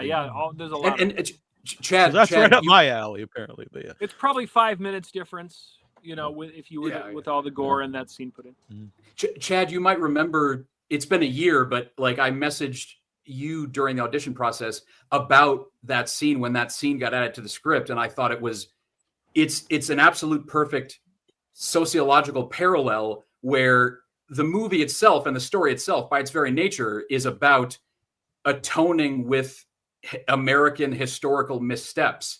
with this murder and letting these murders happen and enabling and perpetuating them continually. And also minstrelsy is that as well. Like, it's all right there. It's purposeful. So understandably, people are going to be offended. They should be offended. It'd be wrong if they weren't, because serial murder is offensive. Yeah, I was just saying, it's a little weird. It's like, well, it's fine, serial killing, and all, but wait a minute. We draw lines. This happens with Chad's movies all the time, where murder, they don't even bat an eye, but then they go like, there was some misogynistic dialogue that I need some mineral water and some me time. And they're not, no one's feelings are wrong, but the hypocrisy, Chad, I've talked with you, like, you resent the inconsistency and the seeming hypocrisy of this kind of, some of this kind of performative lockstep outrage. And think about like Die Hard or again, movies I love. I enjoy Die Hard, but constant people being machine gunned, Rambo, but then you make a movie where you're like, well, here's something a guy actually did, where he actually is a serial killer and he murdered people and did horrible things. Oh, you're glorifying violence. Well, no. Oh, no. This is not a glorification. I mean, look, as far as romanticizing or glorifying or lionizing, it's not Zac Efron. It's me. It's my love handles, doughy. It's me. And also nobody knows who I am. So it's not a glorification. Your balls in the gravel? Yeah, that's right. Well, along with what Steven was saying, I always think that those kind of action movies where people are killed and it really means nothing. That's, to me, that's like more glamorizing or it seems violence isn't really that important. These people getting killed, whatever. But if in this movie, you see that these people's lives were horrifically taken away and something happened. The guy goes to prison for his life. So I think it's weird that scene worse than just people getting killed, faceless people being murdered. Right. Yeah. We turn it into popcorn fun in fiction anyway. So exactly. And I think all that stuff should be allowed to be made. I just think that it's weird. Yeah, that's what I mean. Like I'm not criticizing that kind of. Yeah, I knew what you were saying. I love Friday the 13th. I love Die Hard. I love all that stuff too. As a movie fan, I just think it's odd that if you make something that's serious and treats violence seriously, then you get accused of glorifying violence.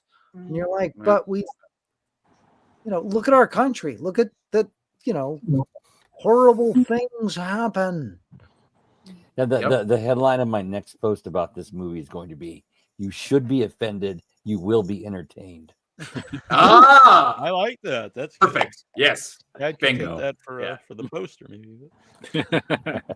When I was, this is a little adjunct, but talking about like the concept of violence, and when I was in my 20s, originally in Los Angeles, at like 3 a.m, I heard somebody crying plaintively, and it was. Long story short, I stopped a woman from being raped. Now, the salient part of this story actually is the fact that there's no way that there weren't 50 people who are aware of what was happening. Wow. And I was the only guy that did something. That's scary. I'm not saying that like I'm trying to yeah, it's just the idea that everyone else, if that happened today, people would probably like take out their phones and live stream it or something. Yes. There's a haunting online video of a kid who hurts himself, injures himself on a skateboard, and all his kid friends, silently take out their phones and just start recording him on their phones. Like this desensitized zombie It was a few months ago where that woman, I think it was a woman, that was we get in and are now being burned. raised, to behave that. Yeah, it was a few months ago where a woman was burned alive on a subway in New York, and it was just everyone was live streaming it. Like no one was doing anything. There's like dozen videos of it. Crazy. Humans. So it's an uplifting segment. Kill them all, that guy. So, Stephen, that's a great. I'm sorry, that's going humans. Yeah. It's just, I don't know, question mark. Stephen, obviously we're here to talk about Ed Kemper, but are you working on anything currently? Do you have something else coming up? Yeah, in this summer, hopefully my Mortis Murders project shoots in the UK. And I'm also writing a horror-based thing for Lionsgate, which I'm hoping to get Chad to direct. So, very good. Well, this was a good experience then for you, I assume. If you're absolutely, well, I think so. For me anyway, as I said, yeah. So, I keep doing what I do. Joe, how about yourself? You're always working on many things. I do have a couple of things coming up. I'm super excited about Chad's next movie coming out, Dorothea, and also we have a movie that we both contributed to called Diced. I think it's coming out this year, and then I'm making some giant lizard men at the moment. Oh, really? Wow. Yeah, and a couple of other for a movie or just for fun? No. I don't have time for fun anymore at my age. Fair enough. It's all work. It's all work, And there's a werewolf movie. I think it's going to come out this year called Only 7 Days, I believe. One of my first big werewolf suits. Oh, sweet. It's a real throwback to it's a cross between the Alien and American Werewolf in London. I would say that my werewolf is. So it's kind of science fiction werewolf kind of thing going on. So you have a werewolf with the wolf face, or more with the man? It's all dark like the Alien, and it kind of has a lot of ribby, the same patterning as the Alien, but it's a werewolf. But it's like the werewolves from. Do you remember that nightmare sequence in American Werewolf in London where David Naughton's character was at his parents' home and the Muppets were playing on TV and those were weird, deformed werewolves? It's those kind of werewolves. Dang. Yeah, those things are nasty. Those were scary. Those are scary. My goal is that affects I want to make scary things, Yeah. It was scary. That sequence was scary because there's no logical purpose for it. When that moment happens in the movie, there's no logical purpose behind that. Yeah. It makes it scary. Yeah, it's one of those inspired John Landis Flights of Fancy that's that just trips you out, and totally. Yeah. Which is the purpose behind it. It's meant to just scare you. That's John Landis going, I'm just going to scare you right now. It's funny about that movie. It's one of my favorite movies, probably my favorite werewolf movie. I think it's the greatest transformation also, but I don't actually really care for the werewolf itself in it. But it doesn't really matter because the rest of the movie I love. I think the scariest my personal scary werewolf movie is The Howling. I think the werewolf in that film is very, very dark, scary, more icky, and of course those werewolves from that nightmare. And Rob Bottin, whose werewolf was made by Rob Bottin, who's vanished. What happened to Rob? He has a very acute case of agoraphobia. He has. It's very well known that he. Is that right? He's absolutely 100%. That's why he doesn't do. That's why he does not do conventions and does not go out in public. Nothing like that. Oh, okay. Interesting. Yeah. That's really sad. Poor guy. Well, he was a rock star. I didn't ask him myself personally, but that is what I've understood from talking to others that have spoken to him, and from what I hear online, that he has very, very big. Literal Literal. Yeah. agoraphobia. Okay. All right. Fair enough. So. Brandon, how about yourself? Oh, what are you working on? No, not that you have agoraphobia, but what are you working on? I have the privilege and honor of playing Detective Terry Brown in Dorothea, as well as there is a movie coming that is based on a book and is funny and is about crime. It's based on a popular, beloved book called Dead Janitors Club, directed by Kenny Gage and Devin Downs, with Oscar nominee Gary Busey and starring Felix Murbach. That's I don't know when that's coming, but it is on IMDb, so it's at least that far along on the radar. Coming soon enough in the next year or so, like that. I wrote down the name. I'm going to actually look up the book. I've never heard of it, but I like the sound of it. And Chad, how about yourself? Well, apparently Dorothea. But... Yeah, Dorothea is coming out this year through Dread, and I'm working on Richard Ramirez, The Night Stalker, another true crime script right now. Much different person. Oh, it's pretty disturbing. Yeah, he's like the scariest. He's pretty scary. So chaotic.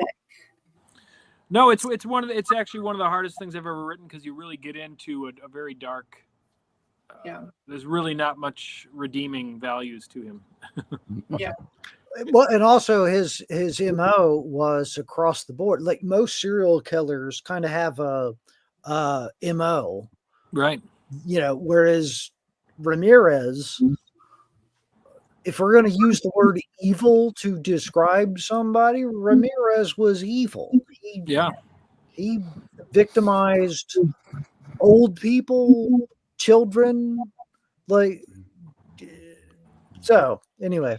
And I'm not one. And I'm not luck with that, Chad. Yeah, and I'm not someone who ever says this really, but I actually think he is glamorized in American Horror Story, and it's kind of overlooked because it's like a mainstream show, but it's always played like this, great looking guy, and he's kind of like presented as like this, sex symbol. Well, that's the thing. As far as serial killers go, he was a fucking rock star. I mean, chicks dug this guy. I mean, you want to tell? The fucking courtroom full of these groupies. I mean, he got married in prison. I mean, it's amazing. A woman married him. A woman married him when he was in prison. One of the jurors basically fell in love with him, even though she, found him guilty. Once she got out, she quit her job, got a PI's license, so she could basically travel to San Francisco and have contact with him in the thing with his lawyer and whatever, to try and help his other case of the 2 murders that he did in San Francisco when that went up for trial. So it's one of those things where she fell in love with him on the jury, quit her job, got a PI's license, flew and started to live in San Francisco to be close to him to work on that case, his defense for the other trial in San Francisco. That's amazing. Mm-hmm. So does this guy actually have charm? Oh yeah. Well, the charm after the fact, I think. During the fact, he was a complete loner, and he wanted. Yeah, people said he smelled bad, and smelled bad. He shot cocaine for years. I mean, he had a major $1,000 a day cocaine habit. That's why he was breaking into all these houses and stealing stuff. And it wasn't until he switch flipped and he embraced Satan that he started killing and found that to be the ultimate high. I mean, he gave up cocaine and everything because he's like, it was making him sloppy. So he's like, I'm not going to get caught, and I'm going to kill and fuck up as many people as I can and have them be my slaves when I'm in hell. It's pretty. He believed wholeheartedly in Satan. That's one of the aspects that is interesting. It wasn't like a fake thing. Yeah, it's one of the few people that do, because usually people say Satanist. It's right. No, he believed in it. Really care about it, but yeah, fully he believed in it.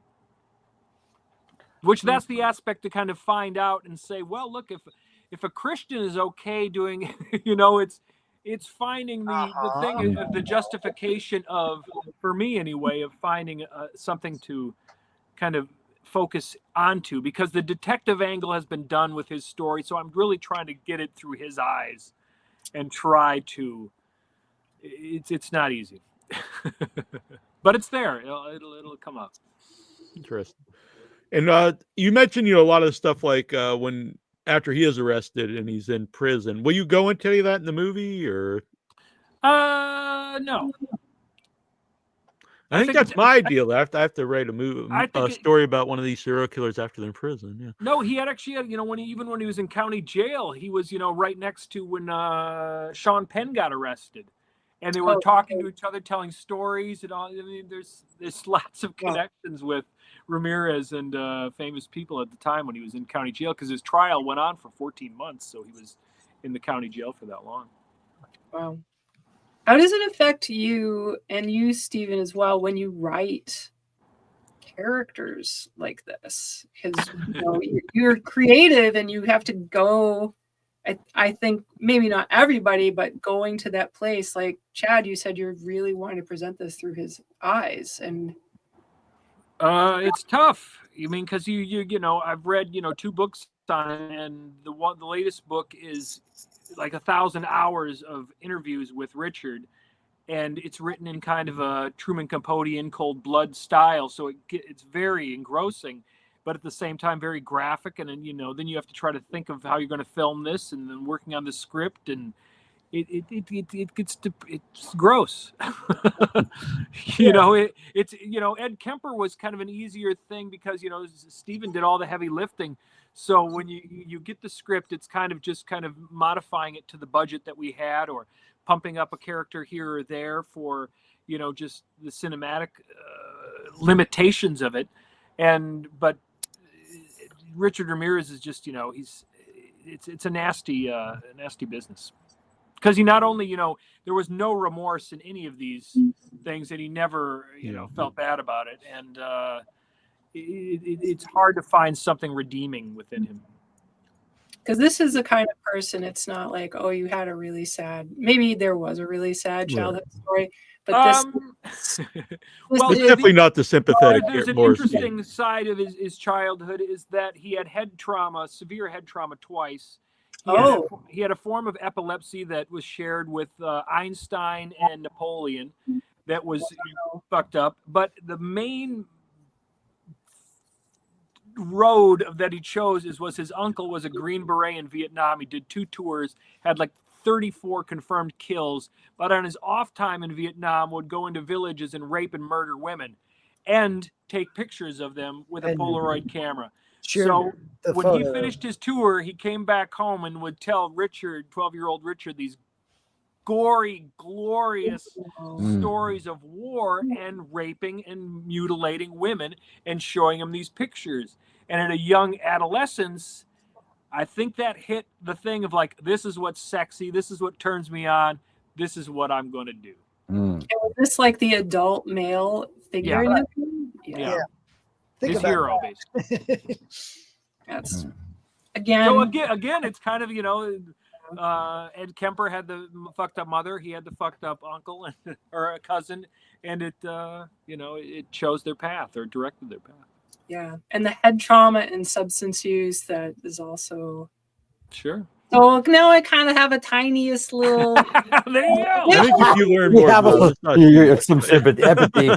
You empathy. Oh, yeah. But if you watch like some of his interviews, it's the same with Ed Kemper. There is a charisma, but you're not sure if that necessarily was born from what they had, the fame they had achieved, or if they always kind of had a certain charm or whatever. And I guess in Ed Kemper's case, he did, with being able to pick up women the way he did. But with Richard, I think it was always kind of just a loner and disconnect until the fame was achieved. And, in the courtroom and all these women going after him, and he's like, hey, where'd this come from?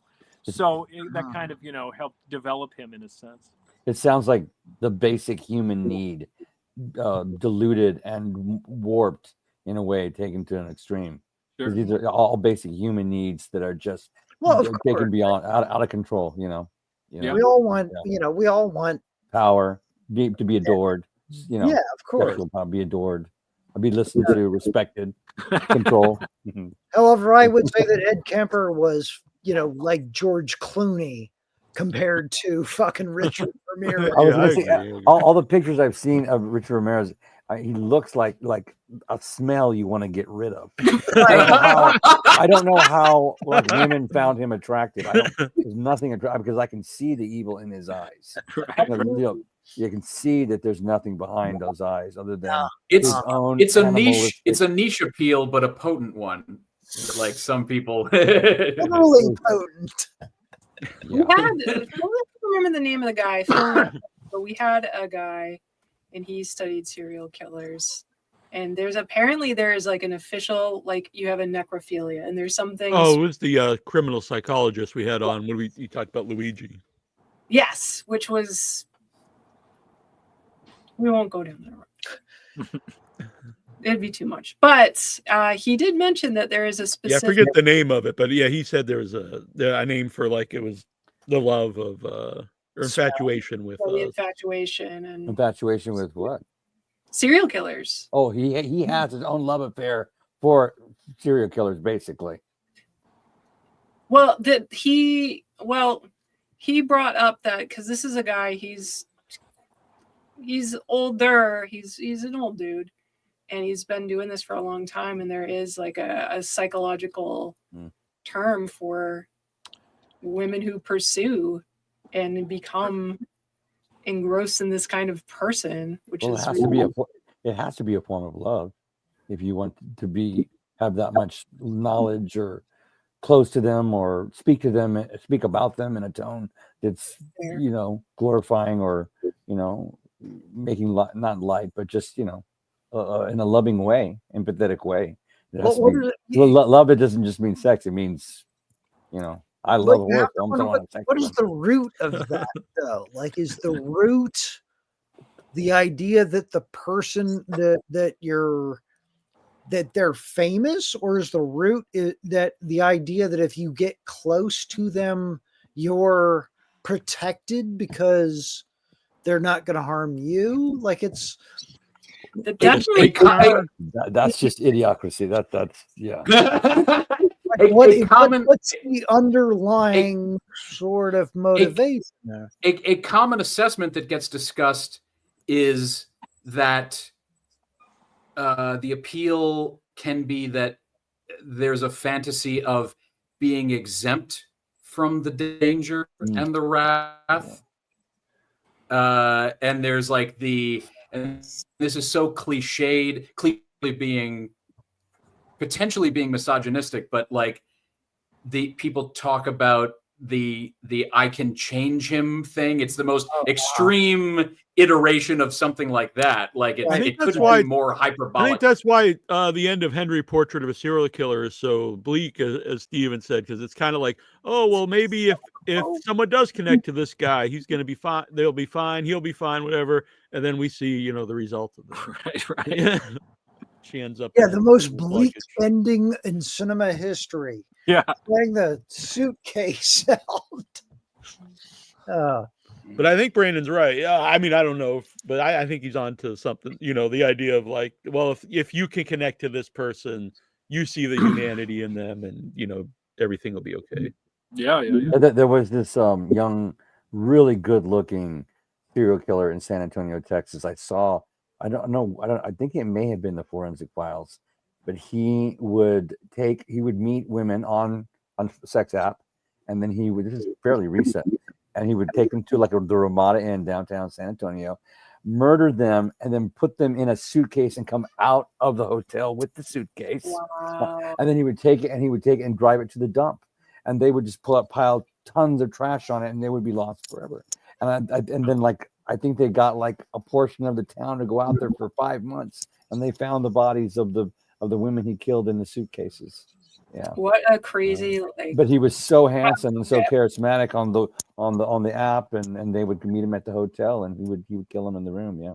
Wow. I can't even imagine, as part of the pleasure is the leaving the hotel. Knowing you don't. Brandon just left his hotel, I think. Yeah. It's like I said earlier. A lot of it's not about the sex. They might call them sexual crimes, but it's not really about that. It's about the power and the. And he had this, and this young man was Hispanic, and he chose specifically like young Caucasian girls that were minors to lure them, and they would sneak out in the middle of the night. They would like sneak out a window. He'd sneak out of the house to meet him at the Ramada Inn. Wow. Yeah. What an ego boost for him to be able to go through this long process of trapping, like this Trapping, hunting, catching, killing. Yeah. Over and over again. I think they busted him. I think it was through the internet. He had everything still on his all the conversations he had. Yeah, with these different women. To go back to Annabelle's question to Chad and Stephen, because we didn't get an answer from Stephen, was does that affect you mentally when you're writing these stories and getting this into someone's mind? Sure. I mean, I don't know that it affects me so much. Back in the day, maybe like when I first started doing that kind of thing. But again, it's sort of when you immerse yourself in sort of like the horror genre and how ugly the world is, like that might sound kind of a weird thing to say, but it's like, to me, it's all escape. I think most horror fans would probably be able to understand what you're saying. You know, like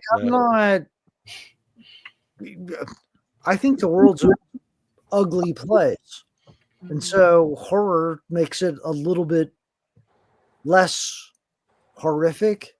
Now, that's not to say that when I write certain scenes that they're not, maybe take me to a dark place. Yeah. Why is it so much easier to watch a person die on camera than it is to watch an animal die? I find that most people agree that it's so much easier to kill a person on camera than it is. The innocence. I have 3 rescue dogs. Exactly. So, as we're talking, they're walking around. Yeah. One of which my wife and I drove 3 hours across state to rescue. So, I mean, I know exactly what you're talking about. Animals are innocent, right? Animals. Yes, but go ahead, Brandon. Yeah. Same page club. That by our human assessment, animals would be what we would consider innocent within our parameters of innocence. Exactly. Yeah. Mm-hmm. Where people do all kinds of shitty stuff all the time. They do good stuff too, but you can go, these people are making these ignorant choices or whatever, and like, what is a pet going to do bad? Like, even if a pet does something that we would consider not acceptable from a human, if a cat bites you, it's because, well, they were trying to get your attention because they need to be fed or whatever. Like we just wiped that clean because we're not going to. Animals don't understand human protocol and rules, so they're exempt from that. It's all, so inescapably, we would be more sympathetic to an animal. Yeah. But we'll eat animals, but probably not going to eat a person. Not yet. Oh, probably not. Pretty soon, we're going to need another source. Really hungry. Another source of protein. We're going to need another source of protein in this world. Brandon, the same kind of question. Did that affect you at all getting into the mind of Ed Kemper and, embodying the role for however long the shoot was? A fair question.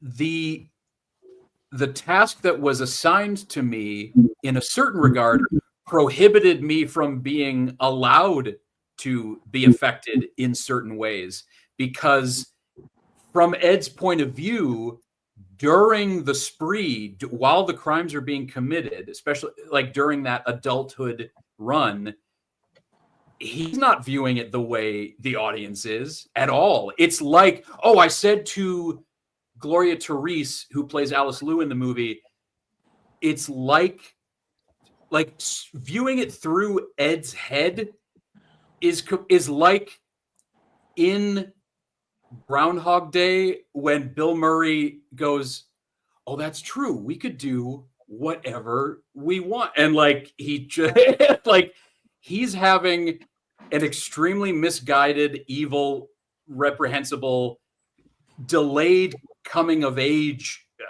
eruption that was kept coiled down because he was locked up in adolescence and now is released and now has this warped, like the roots of a tree being all like gnarled and they can't get proper water, proper nourishment.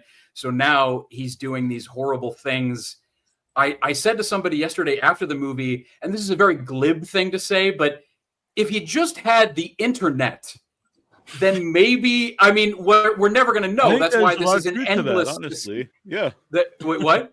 I think there's a lot of truth to that. Honestly, yeah. Like you know, you can. I don't say waste your time, but you know, and that's not that's that's a very glib kind of like offhanded thing to say, and that's not like an expert point of view thing to say, but he was like, well, the only way I'm going to be able to like gird up my courage and like interact with women, and I'm going to have to kill them. What other recourse would I have? It's not like there's a device, like a square rectangular device where I can like look at women and be uninhibited, just looking at. It's like, yeah, it's oh man.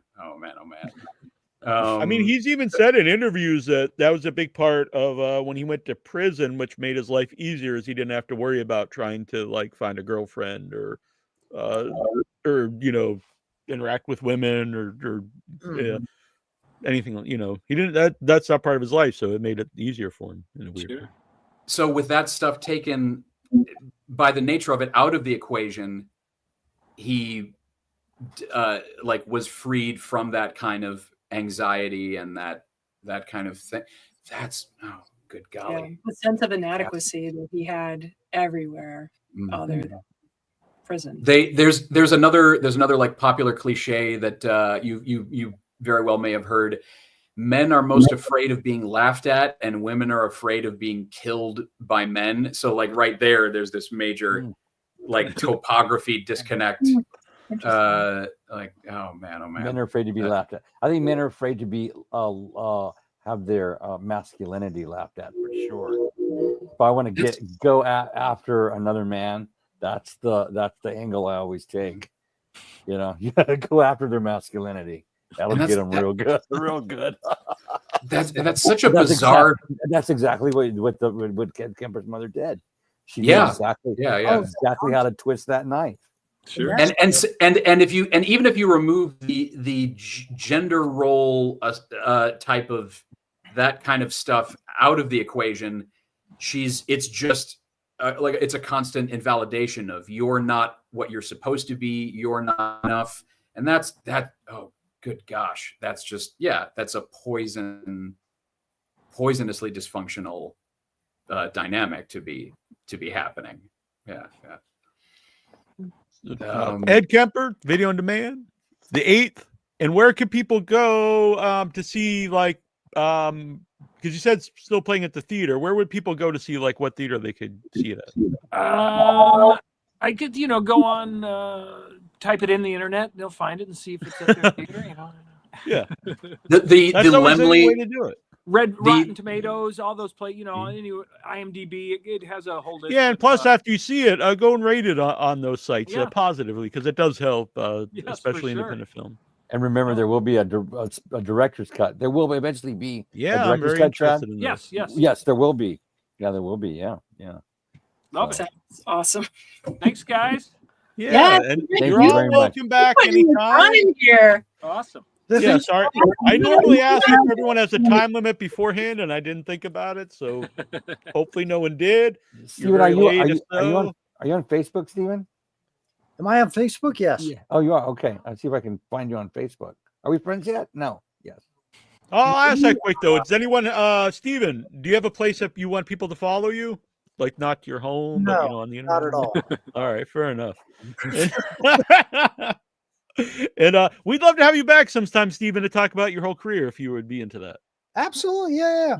You can find me on Facebook, but Steve Johnston, not All right. like Steve Johnston. Okay. And I'm assuming that Steve Johnston is still a fairly popular name. I'm sure it is. Actually, I've got a couple of searches. I'll find it. What would your image be to find you for people? It's a guy with a wrestling mask on. Oh, Like He's a my luchador? friend.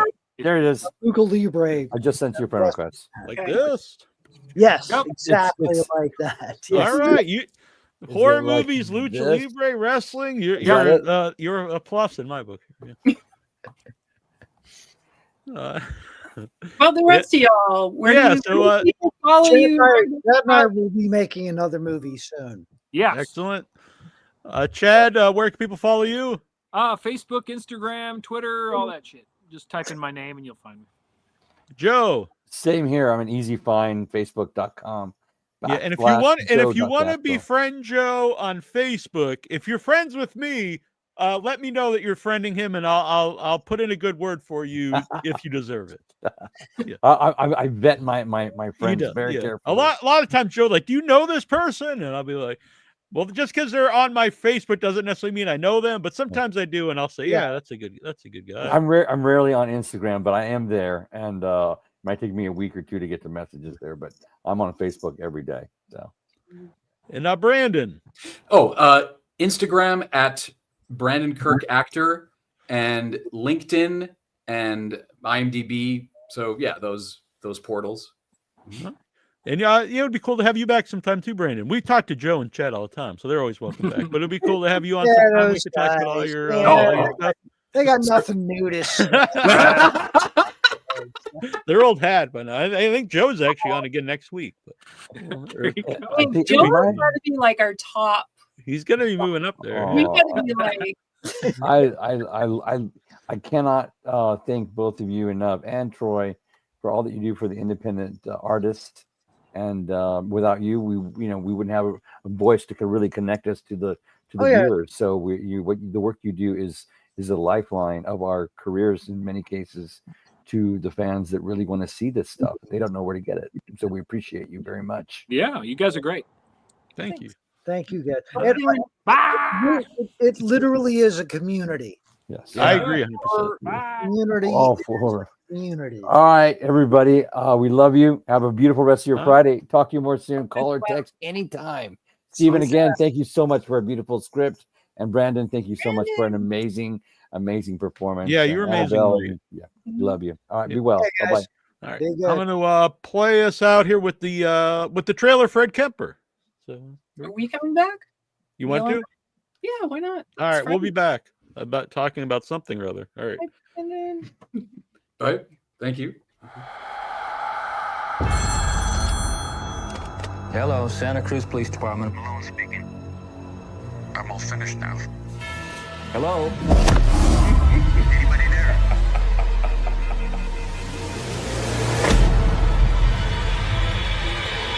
There's sunshine in this endless jungle. And this apparently was a grisly pattern set in the death of a girl whose body parts were found scattered from here in Santa Cruz to all over the state. Hey there! Kind of out here all by yourself, aren't you? You know, I don't want to scare you or anything, but you know, some pretty horrible things have been happening. I don't like the idea of leaving you out here like this. There's something seriously wrong with him. I mean, I feel guilty as his mother, but he's just not right. Hey, Ma. I hope you're happy now. I killed Grandma and Grandpa. To grow and develop as human beings, we must embrace and study what we've done. Special. One day, your ma and the whole world will know that. What are those? Oh, just some pictures. Just me and some friends. You've got friends.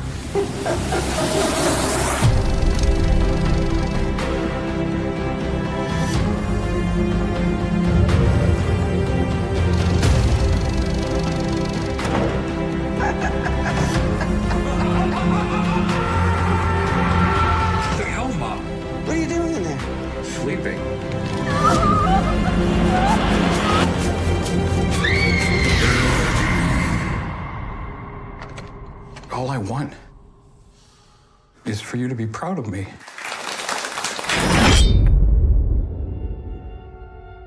Bye now.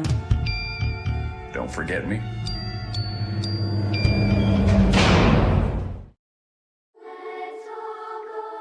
You're 24 years old and you're still going to summer camp. I'm working at camp. Which way are we going? How many summers does a guy get to spend here? A lot, apparently. I know a few of you are first-time counselors. Phones go in the basket. Let's also remember, no drinking, no smoking. Let's get fucked up. Hi, Chris. Hey, Shannon. We were talking by the fire, and... Does Head mean anything to you? She blew you? What? No, I blew her. Best counselor weekend yet! Mike?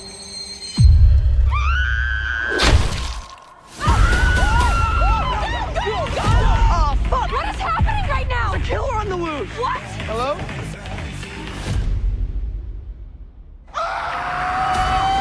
She's dead! What's going on? Jason's saying that Demi's been killed. You guys stole my fucking murder mystery party idea, didn't you? No one knows what we're dealing with here. I know how we could get some answers. Everybody, join hands together. We're gonna bless the board. I don't fuck with ghost shit. Do you fuck with getting brutally murdered outside? The killer is someone that we all know. The killer is... Jason! What? You're like 40 fucking 5 and you still go to summer camp. Yeah! I'm only 24!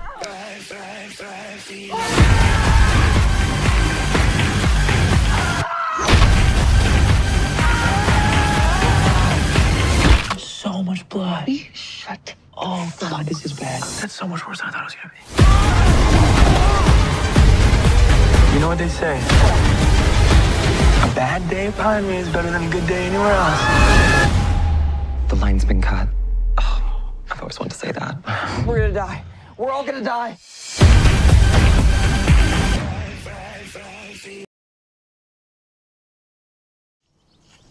Hello, ladies. The Afterlife Love Machine is here. He has an obsession with necrophilia. Seriously? Don't worry, it's just an obsession. But, never mind.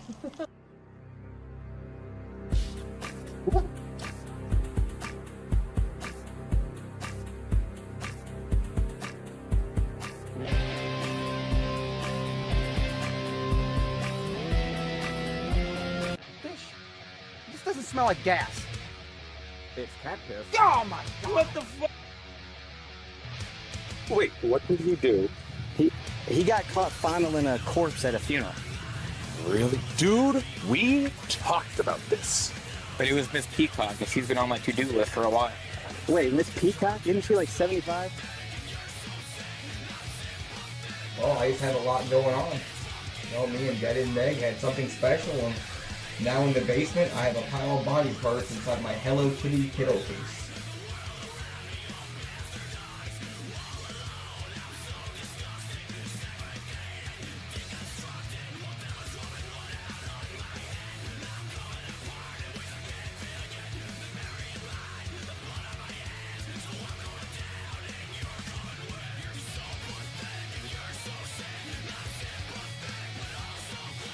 Where is she?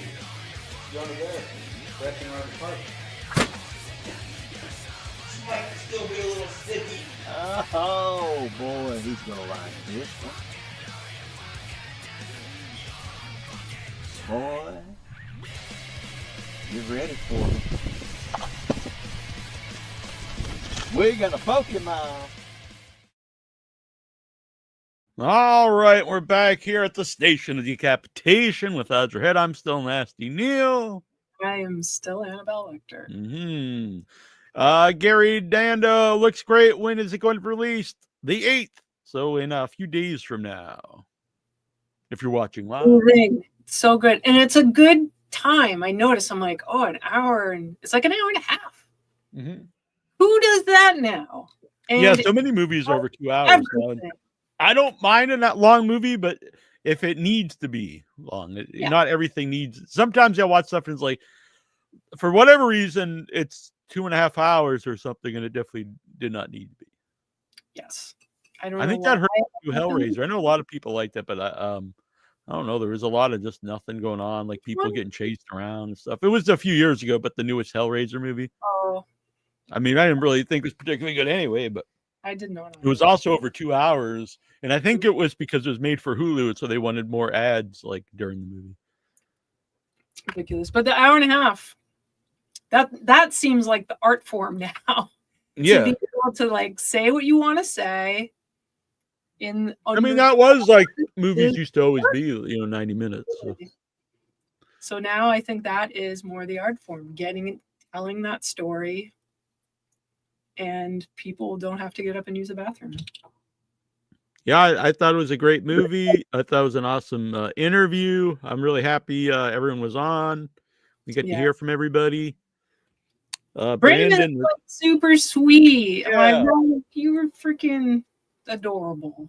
So yeah, that's why I think it'd be fun to both have him and Steven on by themselves at another point and talk about their whole career. That'd be cool. I think so as well. Definitely. Great people. And Chad, I think, really stuck it out. Yeah. I should have asked how long they had. Yeah. It was a good time. Yeah. So what's going on in the world? We ran out of time on the show last night. Yeah, so there's actually a new Vietnamese horror movie playing this weekend. And has a very limited release, like most of these things do. So it's called The Corpse. Oh, by the way, if you're I really appreciate, I see a lot of people, I saw this last night too, that are watching on the Facebook group, but for whatever reason it doesn't pop up their comments anymore. It only pops them up from like my personal Facebook, I think. I don't know why, but anyway, thank you folks that are watching on the Facebook group. It's cool wherever you watch, but it's easiest for us to interact with your chats if you go to the YouTube page. It's basically the way you're going to interact. Yeah. You come to the YouTube page, you interact with us. When there's people on, you can interact with them, you can interact with each other. It's really the way to go. I recommend. So this movie. Yeah, I can play the trailer if you want. Sweet, yeah, absolutely. What is the name? The Corpse. The Corpse. All right. Maybe I can't. What's going on here? Having some technical difficulties. Give me a minute. Well, it's okay. These things happen. In the meanwhile, let's see. What's going on here? Corpse. Not the Corpse Watcher. I found it. Here. I have found it. The story of a young couple who unleash a terrifying chain of events based around a cursed silver bracelet and a vengeful spirit after unearthing an ancient tomb on their land. Yeah, and I think I read that it's the most expensive Vietnamese movie, maybe the most expensive horror film from Vietnam. Biggest budget. Here we go.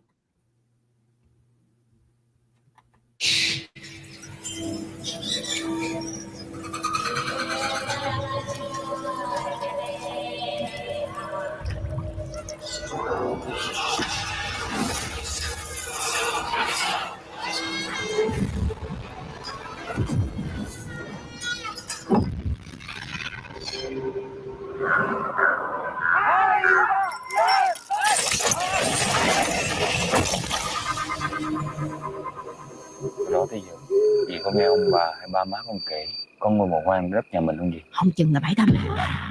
Cái con này.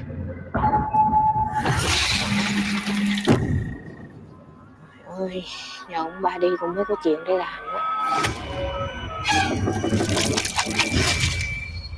Mấy bữa nay trong làng á có mấy cái xác chết ẩm mũ đen ghê quá. Ma ám rồi. Mọi người đừng đồn bậy, trong cái quan tài đó là cái tượng gỗ, không có ma ám gì đâu.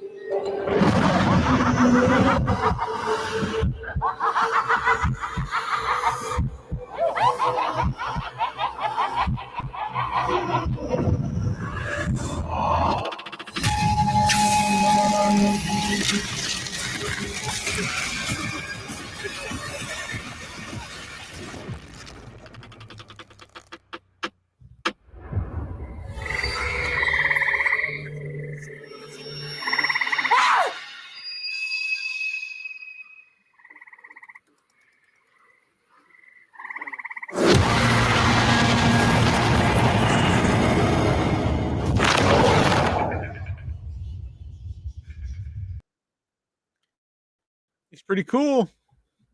I think you're muted. I wanted to be quiet. Yeah. I wanted Oh, to that was cool. Yeah, it's playing. This has got limited release. I did see it's playing in Boston, one theater, one time. Sunday. Well, maybe different days, but 7:30. Huh? Is it Dorchester? It is the Dorchester. Dorchester is the best AMC. So I might go see it Sunday. I'm not sure if I make it up there. Mm-hmm. Yeah, there's also I don't know how I feel about the movie, but I would like to see it. The Death of a Unicorn. Yeah, the trailer. Yeah, it's kind of could be incredible. Could be mediocre. We do not know. And then last week, it's still playing this movie, the Woman in the Front Yard, something like that. The Woman in the Front Yard. Yeah, my mom actually went. My mom's seen it, not me. But wow, is she going to start doing reviews? When is your mom coming on the show? Has she ever been on the show? No. She may have called in. A Woman in the Yard. The Woman in the Yard. She may have come on. She may have called in once. Well, she needs to just join you. But she's never been on video on the show. Oh, this is the one that's got a really cool image. Now, yeah. All right. So we've got a mysterious woman. Let me get this. A mysterious woman repeatedly appears in a family's front yard, often delivering chilling warnings and unsettling messages, leaving them to question her identity, motives, and potential dangers she might pose. It's not a lot to go on. I haven't really heard anyone really talk about it. Well, I mean, where is this released? Everywhere. Oh, yeah, because it played locally too. That's where my mom saw it. It's a Blumhouse movie. So. Oh, don't know. Did we see? I feel like maybe we did see a trailer for this. Maybe we did the last time we went to see movies. Perhaps, but I love the image. It's very cool. It's just a cool image of this like draped black. You assume some kind of nether being. Yeah. And it's interesting that it's in broad daylight. It's not like hidden in shadows. I would go see it. If it was in my yard, I would. I don't know. Sometimes I'm a fighter, and sometimes I'm not a fighter. And that's one of those I'm not a fighter. You're not going to go fight the woman in the yard? I ain't fucking with no supernatural shit. Yeah. No. I think it's supposed to rain Sunday, but you're always screwed, supernatural shit. It's going to come back universally. We know this from sequels. It will reform. It'll come back. Witchboard comes back. Are you familiar with Witchboard? I think there's like 18 of them. Well, the first one. I saw it when it first came out, but I have no like memory of the movie, honestly. What's her name? Tanya Katane? Is that her name? She was very hot at the time. Maybe you were a little too young. Yeah. But yeah, it's fantastic. It's got humor. It's definitely of its time. It's very 80s, but I legitimately think it is a good movie. I truly do. Credit to Witchboard. Yeah, it's one that where our friend Michael Epstein, he watched all the sequels. I believe there was 17, honestly. What? 17 movies. Yeah. Oh my God. Wow. The second one is terrible. I mean, it's fun. It's fun bad. That's as far as I got. I gotta look this up. I know there's way more than I realized. I know the Amityville has gone into madness. Yeah, but the thing with those, they're the name is like they don't own the name Amityville, so people they just throw Amityville on anything. So they're not technically like it's not technically part of the Amityville franchise unless it's like Amityville Horror. But these are actual like an actual franchise. Wow. Well, maybe there aren't. I thought there maybe I'm at the wrong one. I know there was some franchise that he was watching where there was like just so many. I couldn't believe it. It must not be Witchboard. I thought for sure it was Witchboard. I thought for sure it was Amityville. And it's definitely a like owned by and not just here are all the Amityville public domain. Yeah, there are some but it's not like dozens like but anyway. There's a lot of Children of the Corn movies. And I know some people who like the first one. I like the first one. I like the first one. But I've never met anyone's like, man, I really love Children of the Corn Part 3. And this was like the corn stalks at midnight. Like who there's people who like, obviously like, oh, we love Nightmare on Elm Street 2, and they love Part 3, and they love New Nightmare. And same thing with the Jason movies. I love Part 6 and 4. And people know which ones are good and which ones like comical. Right, and you even know which one's which. Like if someone like, do you know Children of Corn Part 5? I'm like, no, like, I don't know. No, someone could make up a name and tell me, and I would be okay. So it's just weird that they've decided to make something. I did put up this the other day. So questions. So our friend Brad Lyon, who started a new website, the B Stream, which is a streaming service that shows a lot of new and older B movies. And so anyway, they would like to work with Without Your Head and offer some discounts for the community. Cool. And maybe do some interviews on the show with movies on there. So check that out, thebstream.com, and we will be having some discount codes in the near future. And right now it's $6.99 a month. I think that is a great idea to bring that into a podcast. That is wise marketing. Yes. So anyone out there who also has some kind of distribution company, that's the kind of shit you got. Yeah. So it's cool. So I'm on their site now. New releases. They've got a bunch of new stuff, obviously. Undiscovered gems.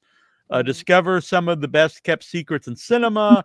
We don't just feature movies that are already cult classics. We include rarely seen favorites that are destined to become one. Oh. I also really like this festival favorites. We've curated some of the best films on the festival circuit. This includes award winners and audience favorites, often before they're streaming anywhere else. They have a movie called Redhead, which I know the filmmaker has submitted some films for. The trailers for Severed Limbs. Certified B movies like Velocipaster, which is an amazing film. I love that. And at the premiere of End Zone 2 and Once a Future Smash, the Velocipaster himself is there. And I don't know why. I even pointed him out to Michael. I was like, I think that's a Velocipaster. And it was. But I don't know why I didn't go up and be like, hey, Velocipaster. I was very proud of you for approaching not DeVito. Jesus Christ. When I was like, that's the guy. De Niro, yeah. Very different. Yeah, not Danny DeVito. I was so proud of you. Yeah, but it wasn't him. But he was a very proud guy. He wanted to be noticed. So I don't know, maybe he is someone else or something. No, maybe it's him. And it's just different seeing him in person, as sometimes does happen. We were in Harvard Square, headed to the Boston Underground Film Festival. I was driving the car, and we're going through like this real center of Harvard Square.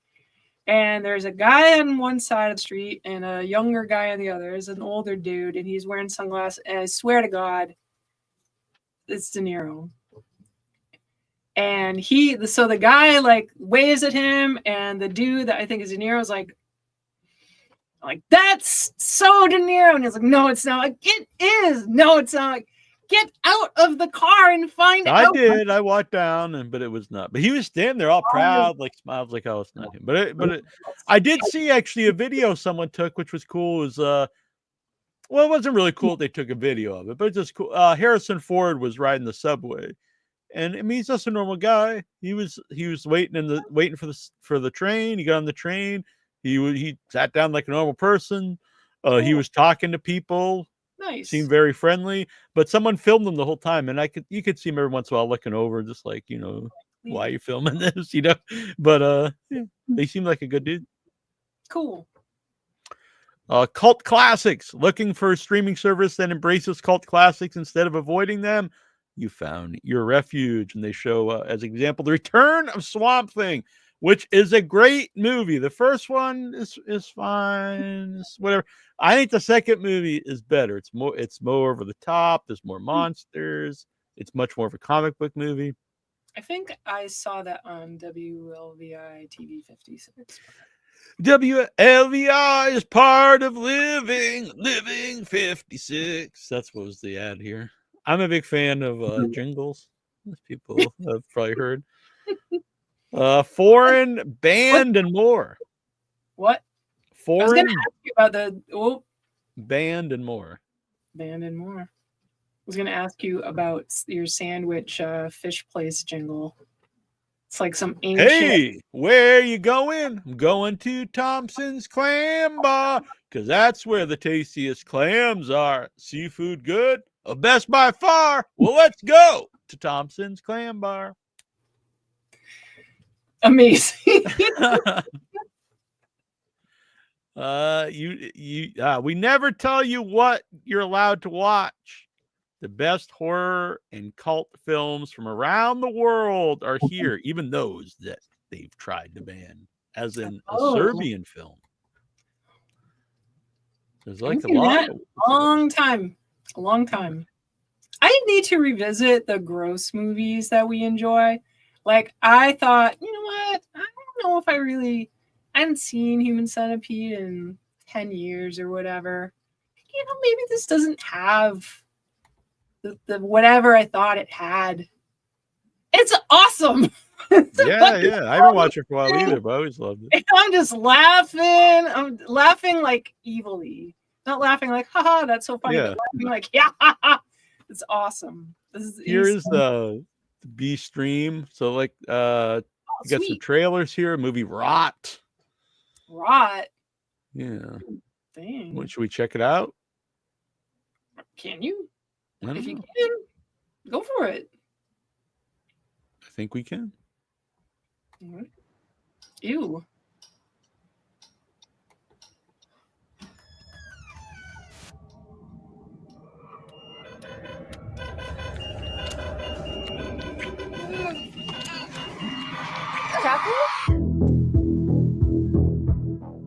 What happened?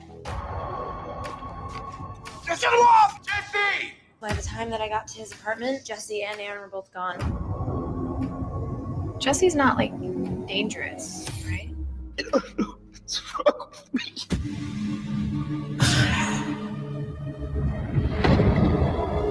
You'll be one of us soon.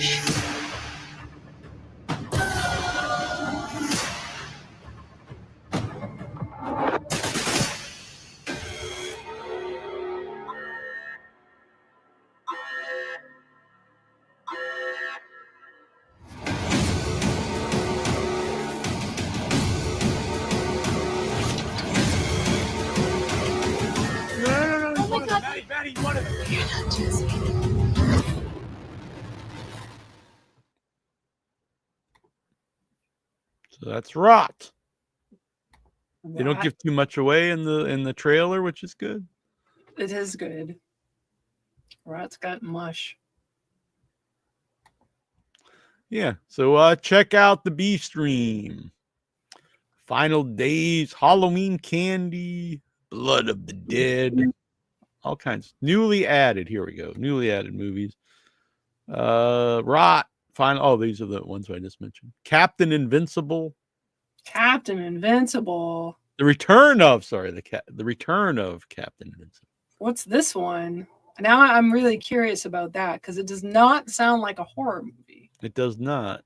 No. Although I guess Swamp Thing really isn't a horror movie either. It is. You know. Is it? Yeah. Got a bunch of monsters in it. Okay. All right. Well, a monster movie. All right. Return of Captain Invincible. Academy Award winner Alan Arkin and horror fantasy icon Christopher Lee star in this long unseen 1982 action comedy that New Time calls one of the best superhero movies ever made. Really? I've never heard of this. Who calls it the best hero? Time? The New York Times, yeah. Christopher Lee plays the criminal, Mr. Midnight. Do you want to watch a trailer? Yes. I've never heard of this movie. That's a terrible image. But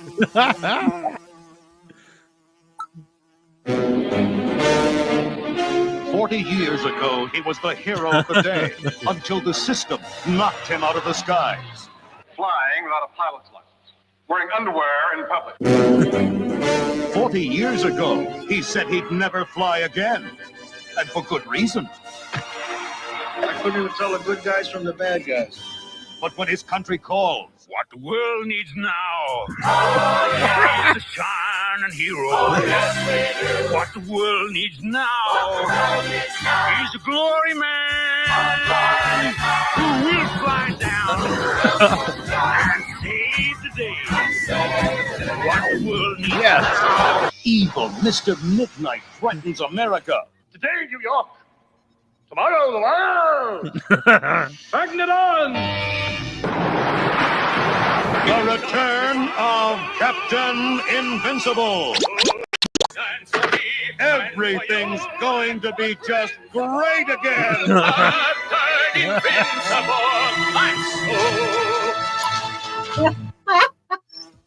Dude, awesome. you recognize Christopher Lee?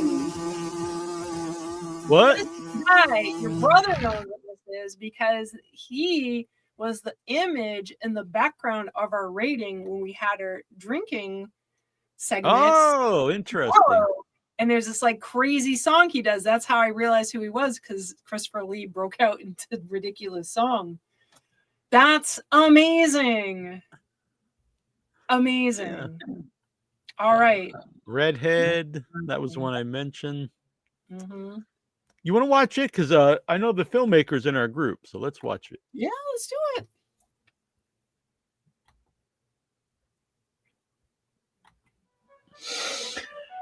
You see, now we're learning how to be a little bit more intimate.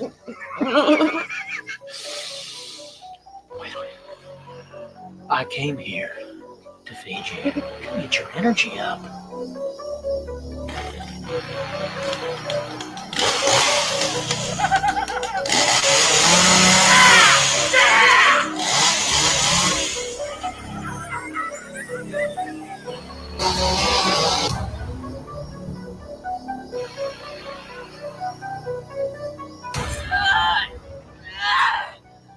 Want some company? I have all the company that I need right here.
That looks sweet. Yeah, that last moment, girl, that'd be dangerous. Watch out. Licking the licking the chainsaw. Oh wow! So I don't know. That looks cool. A lot of wild stuff on here. Two-Head Creek. Two Heads Creek. These Well, are all the that's- new releases. I like that it's newbies. Like it's the new. Yes. Oh, Crust is on here. Is it? Yeah. Cool. All right. So yeah, we'll you'll be hearing more of the B stream on here. Mm-hmm. What else we got for questions, comments, and such that you mentioned? All right. The movie Killer Keg, starring such familiar faces as Jeremy London, Brink Stevens, Russell Hodgkinson, Lou Temple, and more, finally has a theatrical release date this Christmas. It premiered December 10th of 2024 and will be a year later before it releases to the public. Killer Keg 2 is already in production. Killer Keg. Wow. Yeah. Is there a trailer for that thing? Oh, wow. Genital Productions has arrived. I have so many questions. Genital Productions. General Productions is a Severed Limbs regular. Nice. What does Well, Genital Productions make? So they made a lot of El Taco. They made a lot of he's a Mexican filmmaker. I met him at I believe Nightmares. Cool. Very Cool. I saw that in Houston Horror Film Festival last year. Antonio Roteno. There we go. From Mexico. Oh, I could have just read this and we could have told you who he was. Great group interview, by the way. Well, thank you. That was a very fun time. Thank you very much. Sweet. So yeah, we will look into Redhead. Killer Keg. Oh, I believe by the look of here, Killer Keg actually stars Brian Lyon, who is the man behind B Streams. Oh. So good for him that his movie's getting a theatrical release. Mm-hmm. I do not see a trailer. So. Mm-hmm. But if it's coming out in Christmas, they'll probably be getting one soon, I would assume. Matt Burns, I finally found it. The movie that made less money than any of ours at the theater. This movie made $30. 6 people showed. Oof. 2 people asked for their money back, and it has Tom Sizemore. What is this movie? Let me see here. XYZZX Road movie? Is that an actual title? I'm not sure. I'm confused. I guess so. I'm so confused. It says the budget was $1.2 million. Box office gross, despite the budget, the film earned a total of $30. And what is this called? Maybe Zixix Road. ZYZZIX Road from 2006. Wow, that's quite a while ago. Why are we digging this film up? I'm not sure. I'm not sure. This was a question that was posted in here, a topic, I guess. Damn, I don't want to pick on this poor movie. Because I've just been scrolling for eternity to get to 2006. Yeah. Well, I don't want to pick on this poor movie. Made $30. I just want to say the premise. Mm-hmm. So, stat accountant Grant finds himself questioning his sanity after he begins a passionate affair with the enigmatic Marissa in Las Vegas and winds up killing her jealous boyfriend Joey when he attacks them. But is Joey really dead? All right. Oh, so it goes on. Grant brings Joey's body to bury in the desert Zizix Road. But after digging a grave, he finds that the body is missing in the trunk of his car. I think part of the problem with this movie, because I know back in the day, people wanted there was a time where you tried to put you would want to title your movie with an A because then it would be at the top of Redbox and all these things. This movie ZYZZX, it's at the freaking bottom. You'd have to scroll and scroll and scroll. Is that why you chose Arbor Day? No, but that's a good point. I actually suggested someone make a movie Aardvark. You'd have double A. Indeed, double A. Maybe that's a Without Your Head Productions of the future. Yeah, Aardvark. It'd be like a Redbox returns. Yeah. Yes. Yeah, Arbor Day 2, Aardvark. No. You wouldn't want to make like a Were Creature Aardvark movie? Yeah, no, I'm into it. Right? Yeah, make Aardvarks great again. Yeah, I'm into it. What? What? What does that even mean? Well, it fit MAGA, MAGA. Make Aardvarks great again. Oh, don't do that. But Aardvark. So yeah, it was at it was actually not Brooklyn, it was Buffalo Dreams Fantastic Film Festival. And Greg Lamberson had brought up about A, that you're higher up. This was during Redbox, all those things. Even on the online, yeah. And so I suggested to him to make a movie Aardvark, but I don't think he found it very funny. But I think it's fool. Exactly. He needs to reconsider your wisdom. Yeah. I think it was a movie he had made, and they changed the name to put an A in the front. Oh, really? I'd be pissed. Well, maybe with permission. We do not know. I do not know. Let's see. Variety listed the best horror of April. And so you get Hell of a Summer, which we played the trailer for. It's a horror comedy coming out. Sinners, which is opening the 18th. This is a vampire period piece featuring some major talent. It is written and directed by Ryan Coogler and stars Michael B. Jordan playing twins. Plus, it's the rare big budget horror movie that isn't based on existing IP. It does look pretty cool. It's about they're vampire hunters. Trying to leave their troubled lives behind, twin brothers return to their hometown to start again, only to discover that an even greater evil is waiting to welcome them back.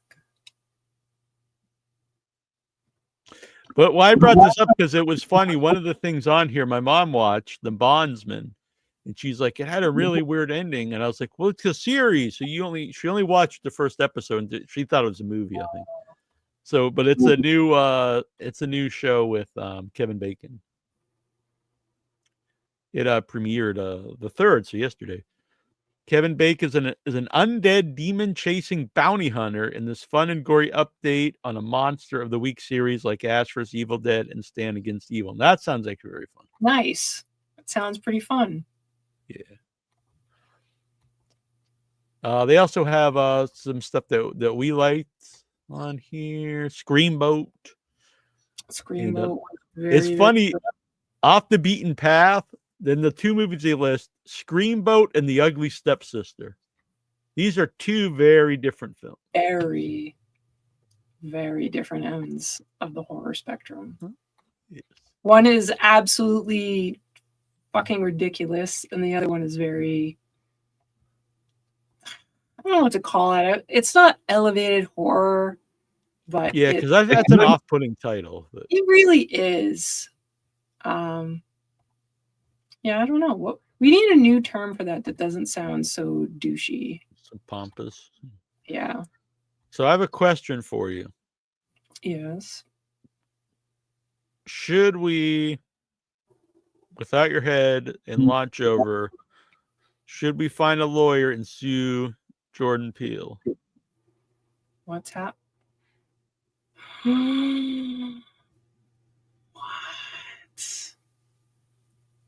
Tell me more. It's a football themed horror film called Him. Did you read about it yet? I'm No, reading it. I'm finding it. Yeah, I only saw the poster. Football, staples down, it's got some blood dripping off of it. Yeah, it's a horror movie. It's Jordan Peele produced it. There's very little here. Is also known as GOAT. No, like the greatest of all time. Yeah. A promising young football player joins an isolated compound to train under a dynasty team's aging quarterback. I don't think it's going to be the same. No. We're going to sue him. Do it. Sue. Litigious States of America. So yeah, coming up a week from yesterday will be the man who made this, Blue Sunshine. That'll be cool. Jeff Lieberman. Many projects to share. He's made a ton of movies, so it'll be fun. We'll need to watch as many. I'm trying to read. I got his book on Audible. I'll be listening to his audiobook. Seems like a cool guy. Of 1977, a bizarre series of murders begins in Los Angeles where people start going bald. I don't think I've seen this one. And then become homicidal maniacs. Could blame the rest on a particularly dangerous form of LSD called Blue Sunshine the murderers took 10 years before. After a party, someone goes insane and murders 3 women, falsely accused of the brutal killings. Jerry is on the run. More bizarre killings continue with alarming frequency all over town. Trying to clear his name, Jerry discovers the shocking truth. People are losing their hair and turning into violent psychopaths. And the connection may be some LSD. All the murders took a decade before. That's fucking strange, but it does stand out. Now that I've heard like it makes people go bald, that's got my attention. Yeah, a bald and a killer. As so many of you are fucking murderers, psychos. Is that what happened? I started taking the blue chew, not blue chew, blue chew. What is it called? Blue Sunshine. Blue Sunshine. Yeah, Blue Chew does something else. But maybe people maybe the remake will be Blue Chew. Blue Chew. That will be the Without Your Head Launch Over Productions. Blue Chew. Yeah, will the people, will the Blue Chew people get behind this? Probably not. Some reason I feel like Blue Chew is related to JoJo the Sasquatch. I don't know why. No. It seems like a vibe. Blue Chew is a real product out there. Of what? Oh, it's like a Viagra, I didn't know. Wow. Yeah. So that's taken JoJo a very weird direction. Well, you have to get to work on a new picture of JoJo before and after Blue Chew. I don't know how Dan Yeager would feel about that. Dan Yeager will be playing the role of JoJo the Sasquatch, the JoJo the Safety Squatch. Safety Squatch in an upcoming Arbor Day film from the Nasty Neal Without Your Head folks and the launch over folks of Michael Epstein, Sofia Cacciola. Yeah, it's going to be a thing, man. It just keeps like you got a lot of warmth coming at you for this film. Yeah, look at this. I'll have to make a new one. Put Michael on here. Perhaps you should make a graphic that you could just share on the screen. It's true, but it's cool to have this right here. But look at those 3 people at the top there. Hey! Neil Jones, Troy Jones, and Annabelle Lecter. Now on my screen it's reversed. I hopefully it's coming through, but it looks like it says Yort. Who's Yort?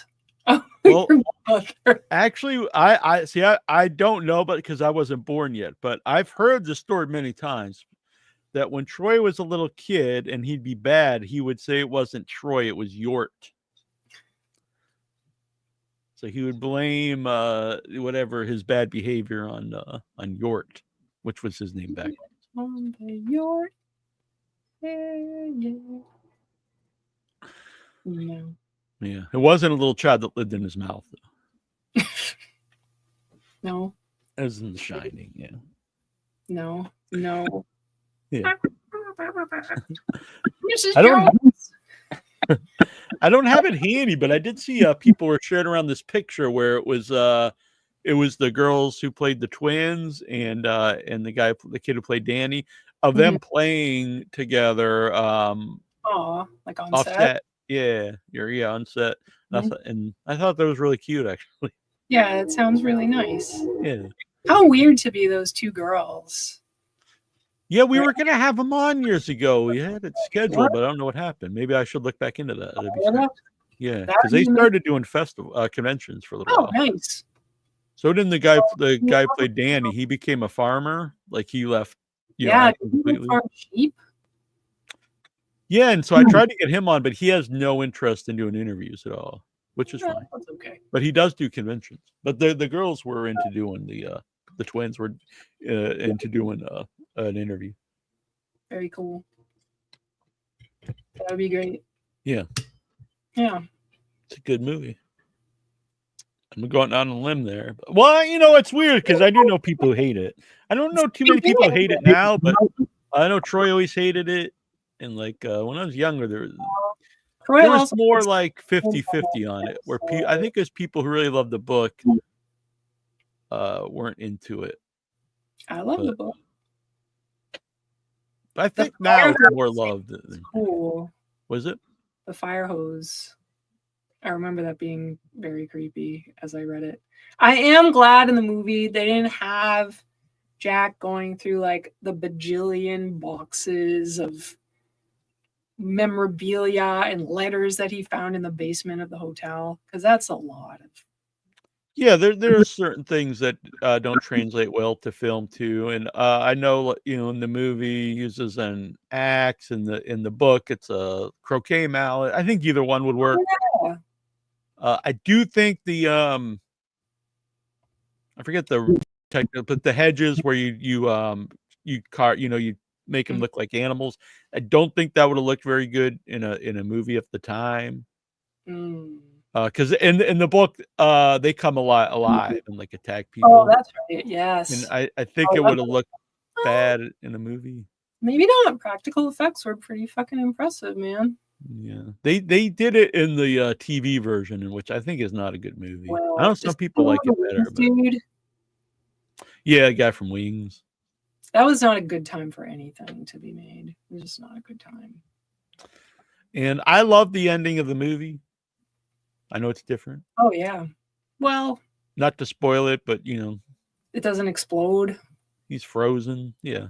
Yeah. It's pretty creepy. It is. Mr. John Rete Topiary. That's why I'm not a big fan. I don't think it's a terrible movie, but I do think the Dr. Sleep, some people love it, which is great if you love it, but it's a very strange because it's both a movie version of the book and it's also trying to be a sequel of the movie. And that doesn't really work because the movie, The Shining, and the book are so different. So to be a movie of the book and also try to be a sequel to the movie, it didn't work for me. I know some people love it. I just didn't enjoy it. Honestly, I think a lot of people had the hots for the girl with the hat. Yeah, they definitely did. And I never really. They were saying like the greatest villain, and I was like, I don't know. I didn't really. I don't know. I didn't think she's bad, but she just kind of. Yeah, she was fine, and not. John is a funny man. So. Put up John's little comment. It's super funny. Screw Jack Nicholson. We got the guy from Wings. So that's another thing in Dr. Sleep is so they have, I think the woman who's actually been on the show who plays who's the woman in The Shining, the main woman. Oh, why'd you mess with me like that, Wendy? She does a great job in Dr. Sleep. The guy who plays Jack Nicholson's character in Dr. Sleep it's just I don't think you can really. It just comes off like an SNL skit or something because it's like he's got like a balding wig on, and you're trying to act like Jack Nicholson. It's like, oh my god, you can't do that. Then you just kind of gotta like figure it out for yourself. There's yeah, no Jack it's Nicholson. not good. Just don't have it in there. I think That's you a can good point. yeah, Just you like, can. we all know what's happening. We've all seen The Shining. If you're watching that movie, you've seen The Shining. You understand. And they use a phrase from South Park, the member berries. Like, you remember this? You remember like that?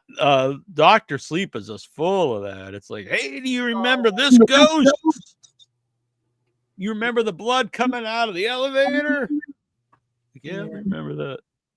You remember every ghost in The Shining? Here it is again. You remember the creepy woman in the bathtub? Here she is 8 times, and now she's not even creepy anymore. Do they have the bear? They must have because they have like everything. What? That's like a standout. Why is this happening moment? Right. You're watching that movie. I don't think it's in the book. As sexual as probably Jack not. Nicholson was, Jack Nicholson, as Stephen King is in all of his movies. Yeah.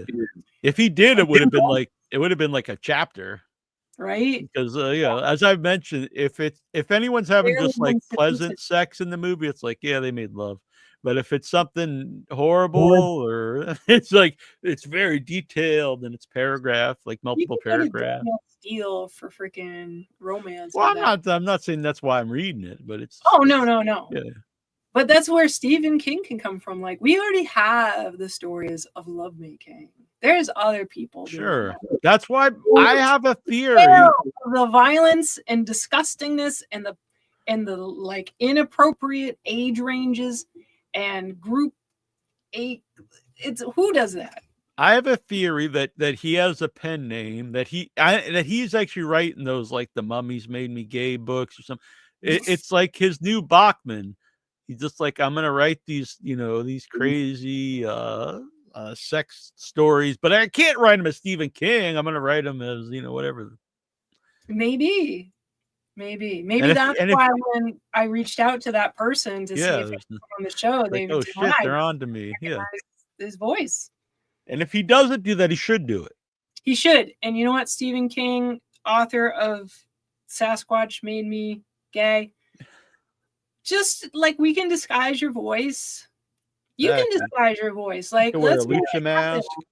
Because there's no way you don't want to talk about it. So I can't believe Steven Johnston has a lucha mask. I was like, this guy's already cool. Now he's got lucha mask. He's won you over. Yeah. I'm gonna do the rest of the show in a lucha mask now. Oh, I thought that was your like bondage hat. Oh, it's kind of is like a bondagey hat. So it is a little. This one's The other one, this one fit. This one's easier to get on. This one is I don't know the how Ultimo Dragon. It looks like it's not on your nose right. Like it's crinkled up inappropriately.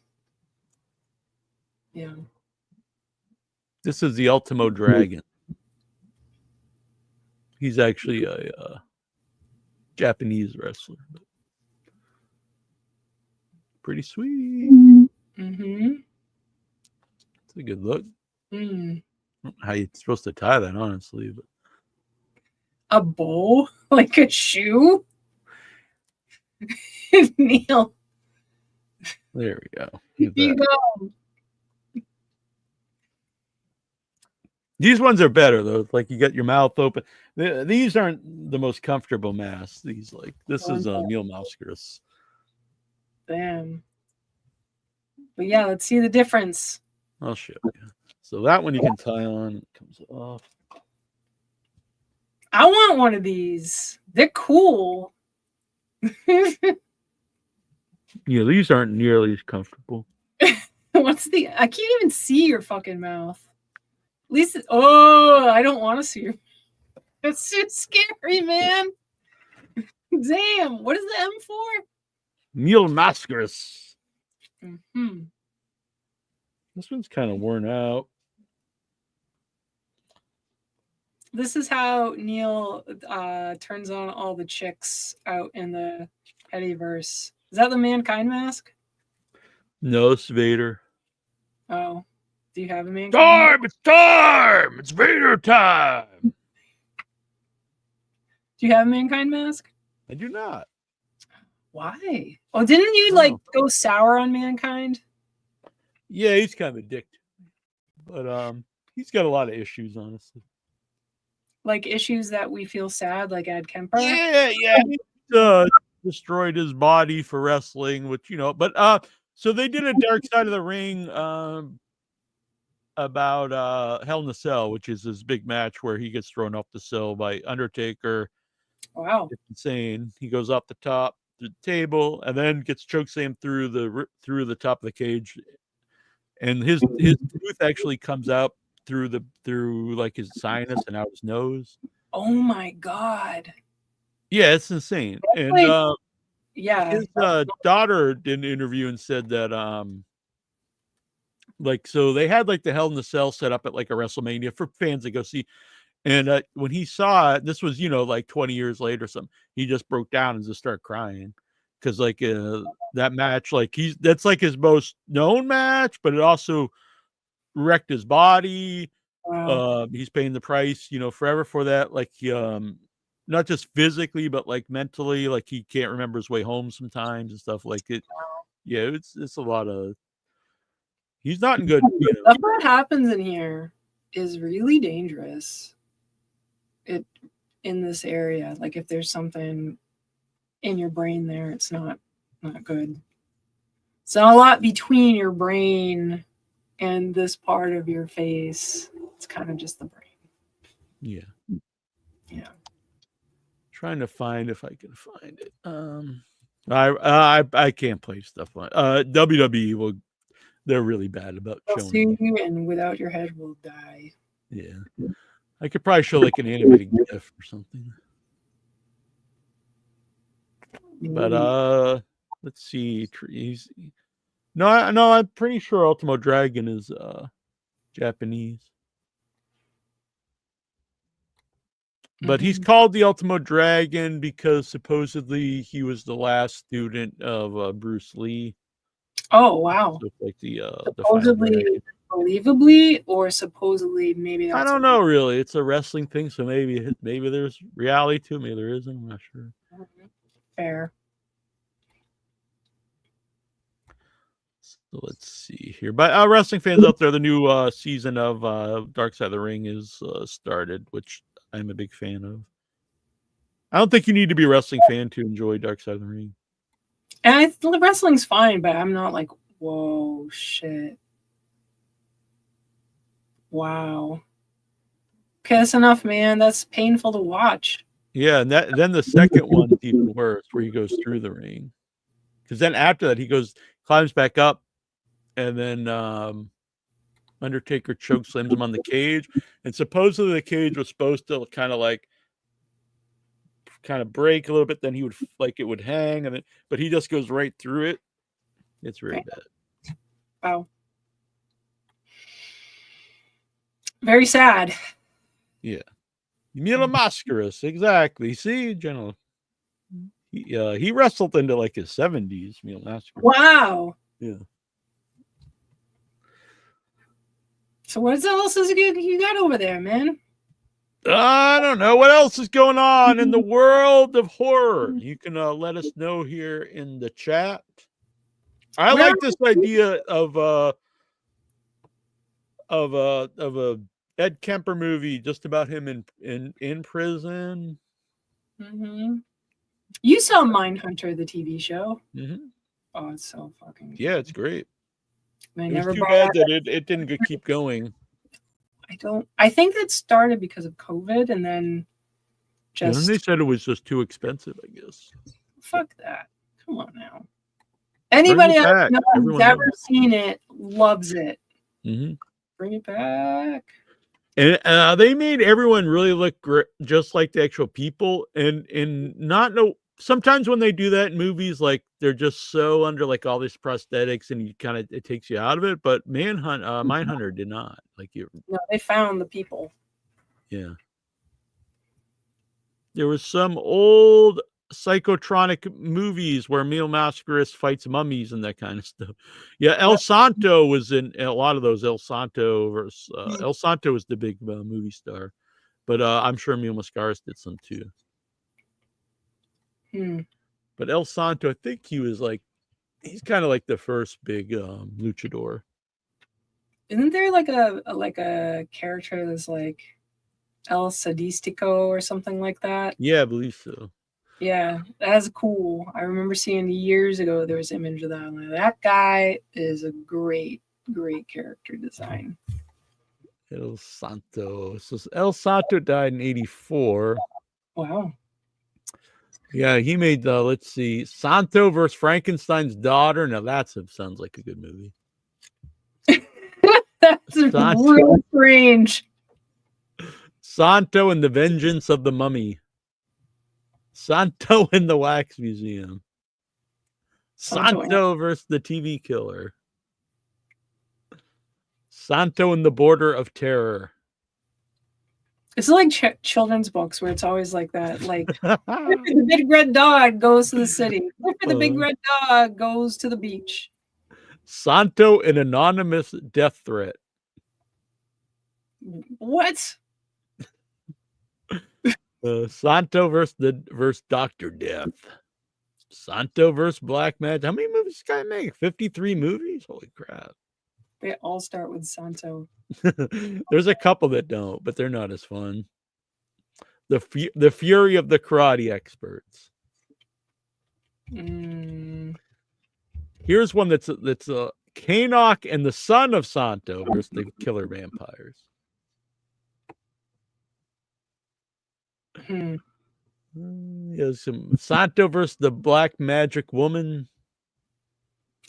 Black Magic Woman. Which came first, the song or the man? I don't know. Maybe the song is about the movie Santo versus the Black Magic Woman. It's from 1973. Santo versus the Killers of the Other Worlds. Wow. Santo faces death. Santo's got a lot of movies. Yeah, first one was 1961. Santo versus the Evil Brain. That sounds amazing. 6 upcoming Stephen King adaptations. Wait. Wow, 2 nudie versions of Santo. Does he have a mask on the other head? Oh my god. That'd be pretty sweet. Now, is he nudie? Probably not. Upcoming Stephen King adaptations arriving in 2025. It's coming out. We had The Monkey. What else is coming out? You can watch The Dinner and a Movie for more on that. My feelings. Neal. It's cool. Me and VW now are twins. We both have I got another red weirdo hat. So. I wasn't going to say and throw you under the bus and say, why doesn't VW have the red hat? She received it. Yeah. I had to get another one because I was like, I kind of like the red one. Yeah, it's pretty good. So The Monkey, April 4th. We got The Life of Chuck. Do you know anything of The Life of Chuck? No, it's not Chucky. It's The Life of Chuck. Oh, I don't know what is that. One of the newer one? That might be a short story from one of the newer books, like If It Bleeds, maybe. I'll send you an image over in Faceville.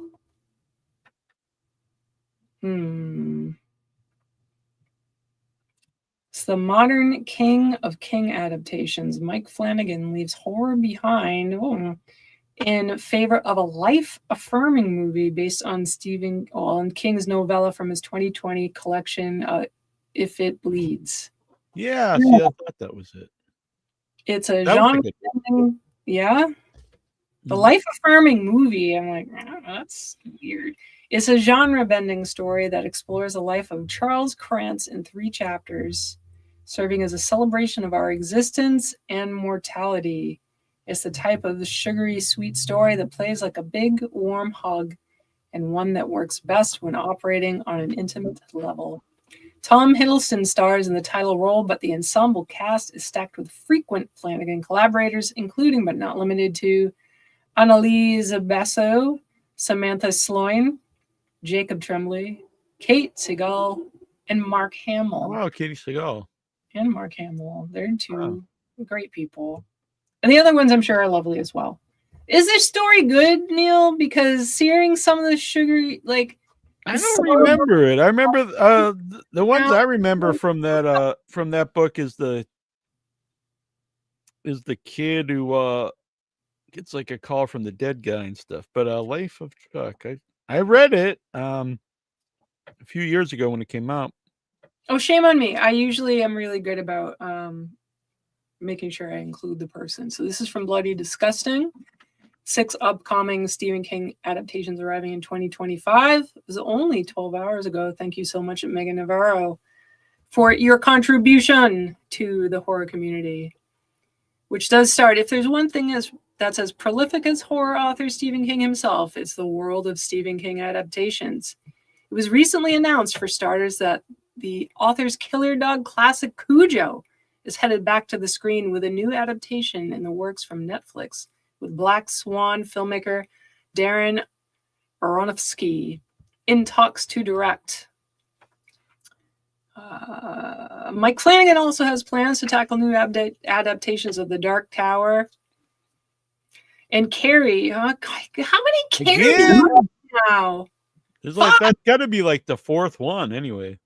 It will be for sure the 4th one. I don't understand doing new versions of movies that are already like really well made.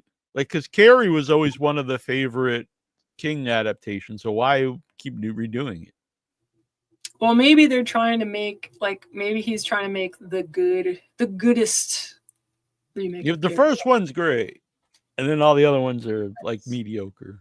Well, maybe he wants to make the awesome remake, which I don't see how, but sure, there's some. It's got to be some story. Life of Chuck. I just read it, and it is a good story, and it is it has some supernatural stuff in it. All right. It was told in reverse order. It's like it starts Chuck dying, and then like when he's in middle age, and then as a kid, and then it connects all three.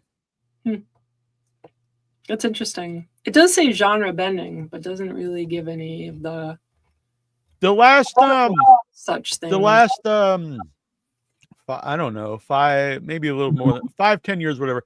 There is a theme in some King stuff about older people at the end of their life, like finding and I assume that's because he's an older guy. Facing one's mortality. Mm-hmm.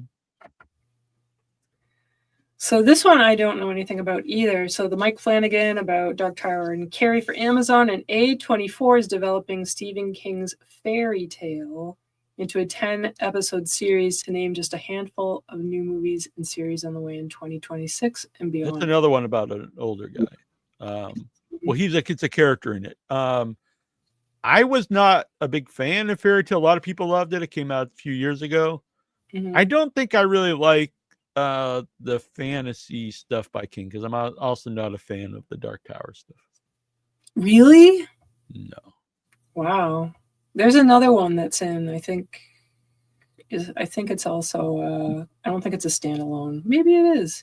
It's about a magician, like an evil magician. Do you remember it? Yeah, I don't think I ever read it. Or maybe I did, I don't know. But the Fairy Tale I was actually really into until it becomes a more fantasy. So there's like it's an older guy who tells this young guy, I think he might be a kid at the time. Anyway, he goes into this other world through the well, and he would bring back gold, and then he would sell the gold, and then so he passes on to this kid because he also has to protect it. Like things can come out of it, huh? Oh, he's not protecting the gold. He's okay. Yeah, because other things can come out of it. Yeah, so you don't want that happening. Stop going the fuck down there, huh? Maybe he should stop going the fuck down there, and things wouldn't try to come out. Dick. Yeah. So It's a good setup and stuff. When they start going to the other world, it kind of loses me, to be honest. Mm-hmm. That's okay. It's just, yeah, Not, I don't not know. something for you. It can be Yeah, it's something. just not for for other me. It might be, a people. lot of people really loved it. So Alright. I'm curious myself. I mean, I guess it makes sense. I'm glad that it's a 10-part series though, because it's a long book. It's not a short story. So. But that doesn't mean 2025 will take it easy on the King adaptations, as those were scheduled for 2026. The year is packed with adaptations in film and series form. Here are 6 upcoming Stephen King adaptations arriving in 2025. The Monkey, you can see our reactions to The Monkey in recent... Do we do that as a dinner and a movie? Do we do it as part of the buff? We did it with me, you, and Troy. That's right. That's right. All right. I mean, I'm just texting with Troy. He's not feeling well. So. Oh man, he's been sick for a while here. Yeah. Sorry, Troy. Hope you feel better soon. Yeah. The Monkey. You can talk about The Monkey. No, we talked about it on the show, so you can go and listen. I'm a big fan. Me and Troy loved it. It's The Long Walk, September 12th. This is really interesting because The Long Walk is a great. It's from the Bachman books, the original the 3 Bachman books, and a lot of people. It's one of their favorite King stories. It's very, very dark, very bleak. Which all the Bachman ones are. A lot of the King ones are too. I know he says like the Bachman stuff was when he didn't want like a happy ending. But then I'm thinking, well, what about fucking Pet Sematary? What about Cujo? Why aren't they Bachman books, Stephen King? But either way, it's but yeah, The Long Walk is a really the first 3 is Long Walk, Rage, and is it The Running Man or The Running Man's after that? I think. Anyway, it's another. It doesn't matter. But the Long Walk is it's hard to film because it literally is a bunch of people, a bunch of kids walking, and it's kind of not a game show, but it's like an event in like a dystopian future, where so the last person who walks they get like an I don't know if they explain what they win.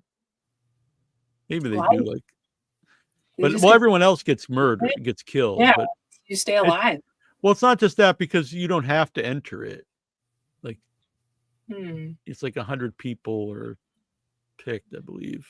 I don't think it's random. I think you have to decide if you want it or not, because you can back out.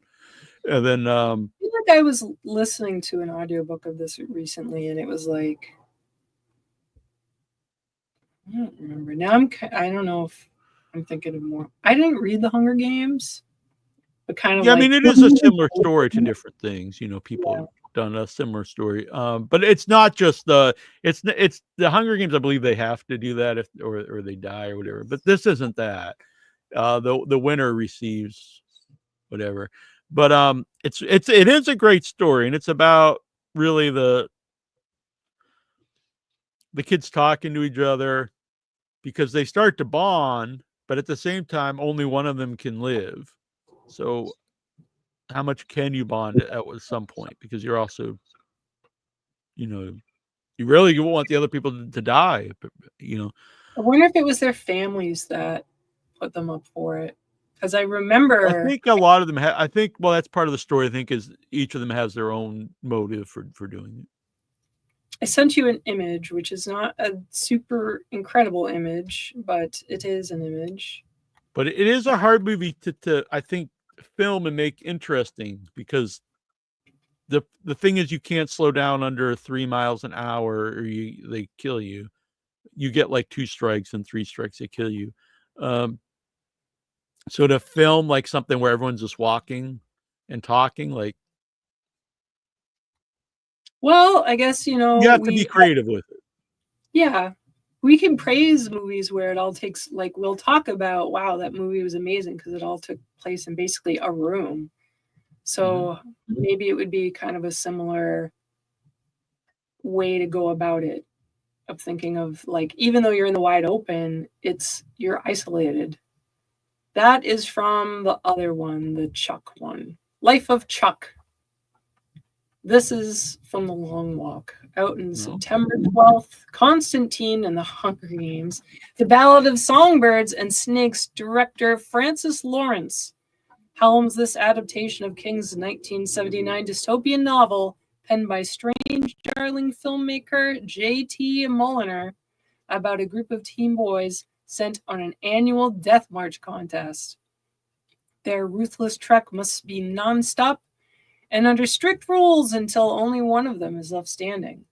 The story tells of a 16-year-old walker named Raymond Garrity and the teens, some good, some bad, some mysterious, in his orbit.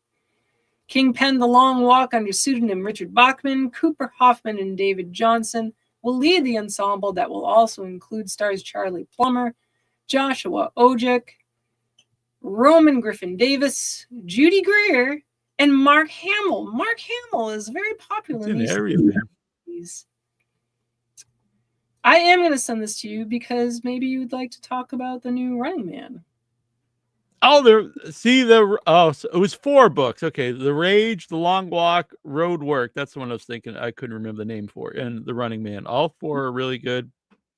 I've shipped you the link in our private. Rage is the only book that King himself has stopped publishing. Oh, because it was having an impact on people. Yeah, and it's about a school shooter, but I mean, it was written in 77, so this wasn't really a thing that people really thought would just become commonplace. So I have friends who were like, they're always like up in arms that the book's not banned. He just decided not to print more of them. That's all. And it's the author's decision. So The Running Man. Let's scroll down to The Running Man. The Running Man. Production is wrapped. The Running Man from director Edgar Wright. Shaun of the Dead. Scott Pilgrim versus the World. And Paramount is set to release the newest adaptation of King's 1982 novel just in time for the holidays. They say King, but it is a Bachman book. Glenn Powell stars as Ben Richards, a desperate man who participates in a violent reality show in which hunters tried to kill him in order to win enough money to save his gravely ill daughter. It's safe to assume that we can expect a very different adaptation from the 1987 film starring Arnold Schwarzenegger, Katie O'Brien, Daniel Ezra, Carl Glusman, Josh Brolin, Lee Pace, Jamie Lawson, Michael Cera, Emilia Johnson, William H. Macy, David Zayas, Sean Hayes, and Coleman Domingo also star. I sent you a Facebook image graphic. So I actually love the Stephen King Running Man, the book, and the movie. And the movie, I guess, has like a semblance of what the book is about, but I mean, in tone, it's just not even in the same world. But it's still enjoyable. Kind of creepy. Yeah. Very small. Oh, you're screen sharing. Yeah, otherwise I've got to save it and upload it, and it takes a lot longer. So. Got it. The next one is It. Welcome. Real quick. Yes. So real quick about The Running Man. So the novel is great. Very, very, way darker than the movie. I mean, completely dark. So if you love, it'll be a weird movie because if people are like, oh, there's a remake of Arnold Schwarzenegger's Running Man, and they make it like the book, it's going to be so different. And the whole time I was reading the book, I was like, this is a movie that they should do a new version of because the book is so different. So it wouldn't be like, oh, they're just making another version.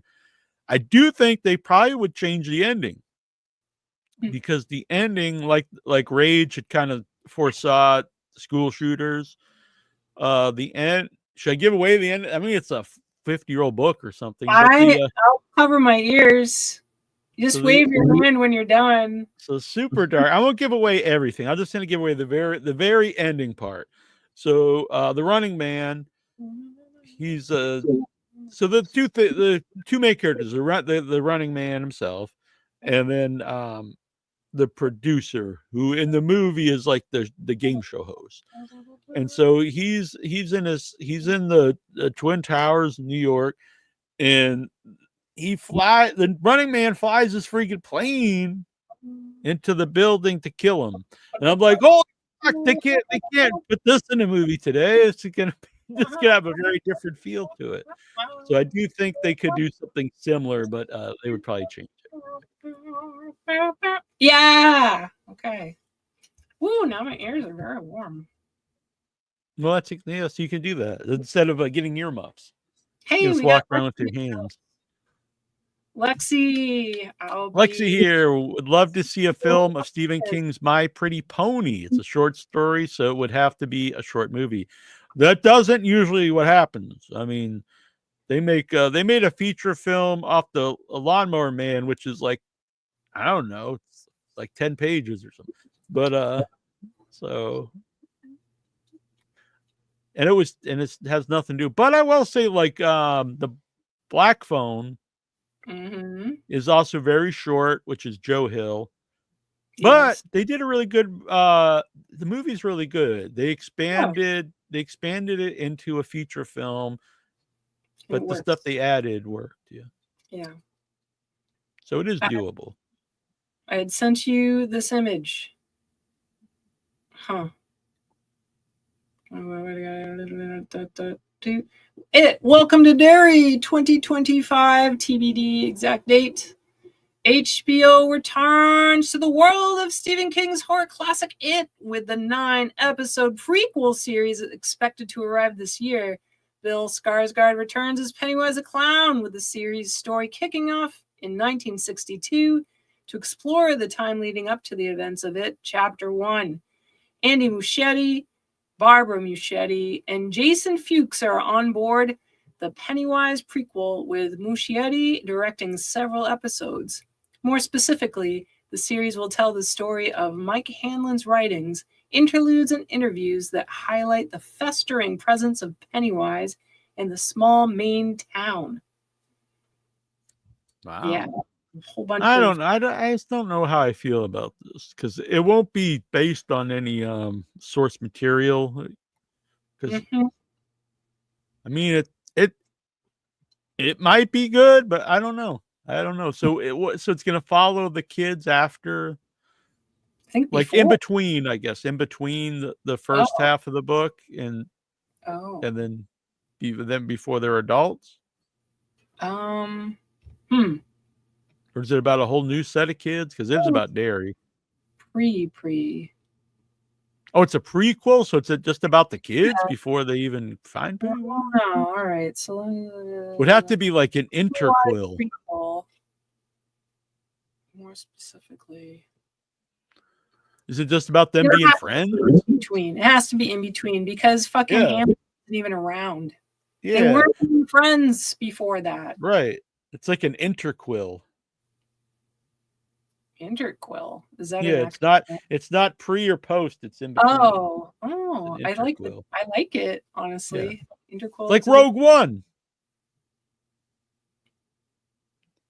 Rogue One is a prequel to New Hope, but it's a sequel to the new trilogy. Or the prequel trilogy.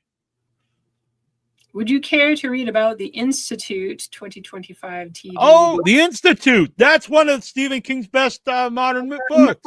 All right. You're there for it. Wow, this is a book I read. Listened to an audiobook a few years ago. Maybe 2 years ago when it came out. One you told me about? What?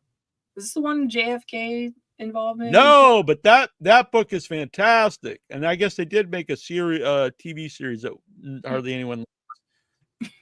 That's probably my favorite modern King. There's 3 I would say I love.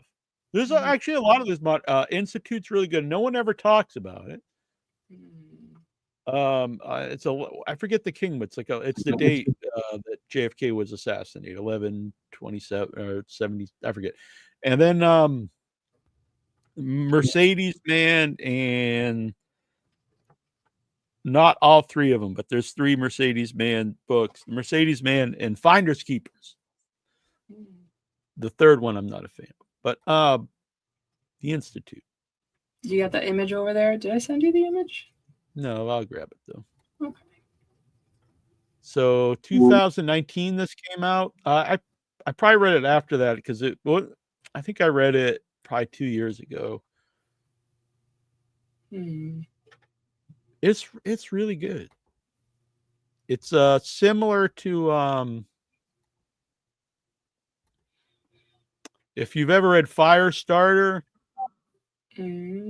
It's not the whole story, but Firestarter, like the girls in like a facility, an institute, I guess, where people have they're being studied, and so the institute starts with a kid, and they're like taken out of their home, and then they're found in an institute, and it's all kids with telepathy and oh, is there like a crossover? Is this building supposed to be like the same company as the people who did, you know what I mean? Yeah, like I think there's a crossover between it and not Firestarter, but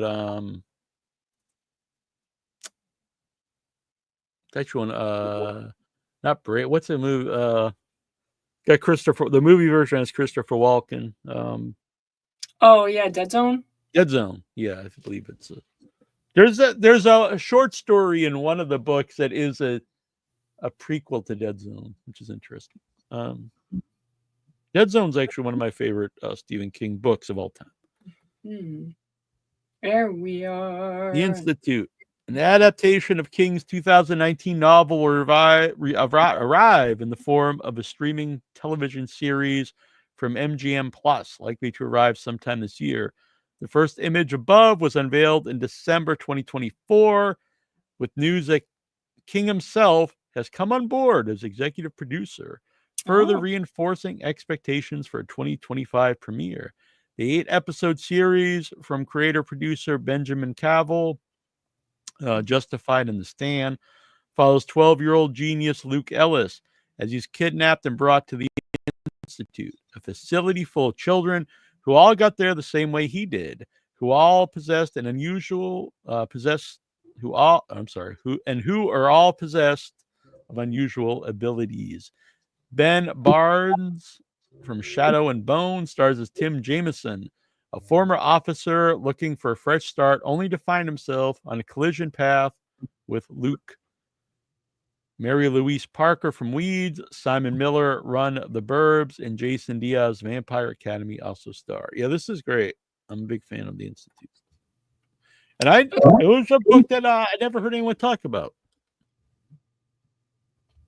This one the image is gross as hell.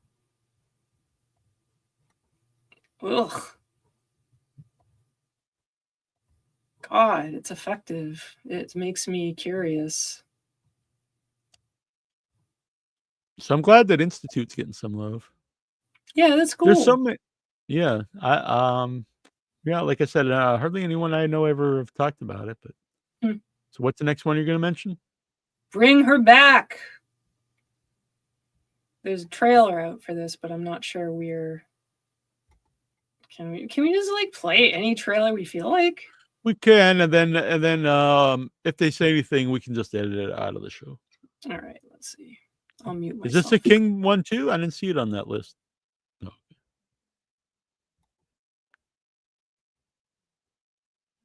Bring Her Back.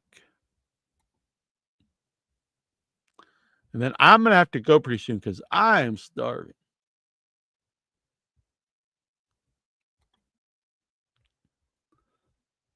It's been sent. All right, let's play it up here. But this was really fun. Interview is fantastic. Yes. Do you put up the picture first? Because it's so gross. Make it full. Well, I have this set up right now. Oh, okay. All right.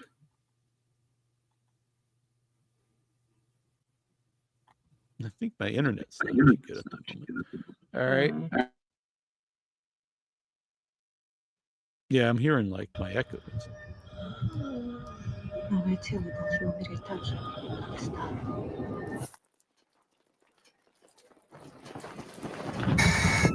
How did you cope with Kathy being gone? I didn't.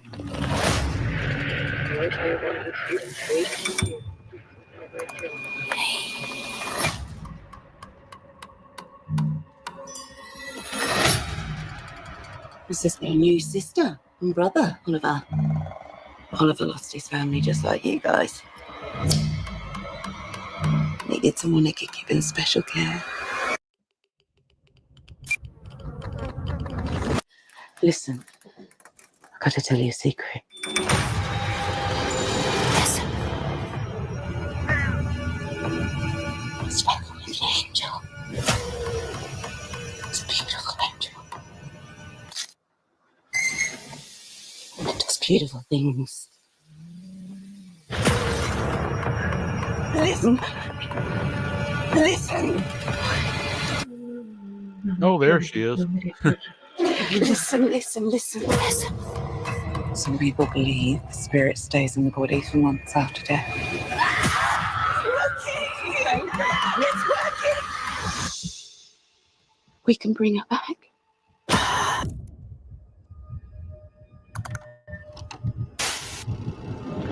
Listen. All right, I'm into that. That's great. I was trying to find that picture here. Listen. So nasty. My God. Soul That's an shaking. A24. Yep. A24 is describing the upcoming horror movie as a soul-shaking possession horror that cannot be unseen. A brother and sister uncover a terrifying ritual at the secluded home of their new foster mother. We were in the middle of writing Bring Her Back. Danny Filippo shared during a preview event that Bloody Disgusting attended this past Friday, and my cousin lost her 2-year-old, and we were in the hospital. And what? No, this is some random, no insult to the people. Something terrible happened to someone. It is not especially relevant to the story. So, whoa, this is an even better poster art. Oh my God, it's super great. It's really cool. I love it. I hope it's not made with fucking AI. It's beautiful and haunting. It is beautiful. You got it, Brand? I'm getting it now. Something wrong with my. Are you hearing my echo, or is that just on my end? Just.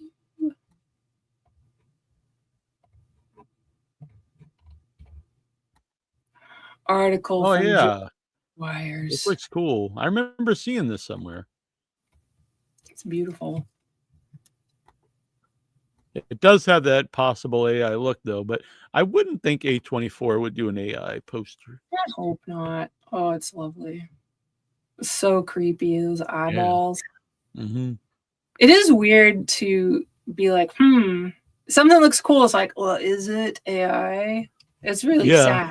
We have a friend on our group who posts their artwork sometimes and says, you know, that they do a lot of really cool sketches, and they say now people just assume like it's AI or something. It's disheartening for them. Understandable. They could do there's people on Instagram that do videos of them making the art, and they're actually drawing it. Yeah. And like, oh, it's an AI video. I mean, it wasn't. I was in Adobe Premiere Pro today, and so I do the subscription. So every time there's something new, like you get it automatically. And so there was this new thing, and it was just like it's like insane. But it was so like if you have a video and it's not quite long enough, so you want it to extend it a few seconds. It's generative fill, where now you can just You just take the video, you extend it like however long you want, and it'll just the AI will just generate video. So you couldn't have like tech, you couldn't have like audio in it. The sample it showed was like someone driving, and it really just pulled it out and it just extended it an extra. I was like, this is pretty freaking insane, but yeah. Whew.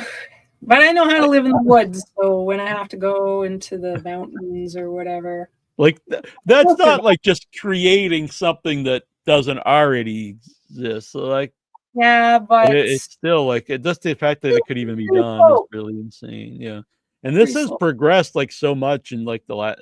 You know, it wasn't that long ago. Everyone's like, oh, it's good. Everyone's got 6 fingers in the AI. Yeah.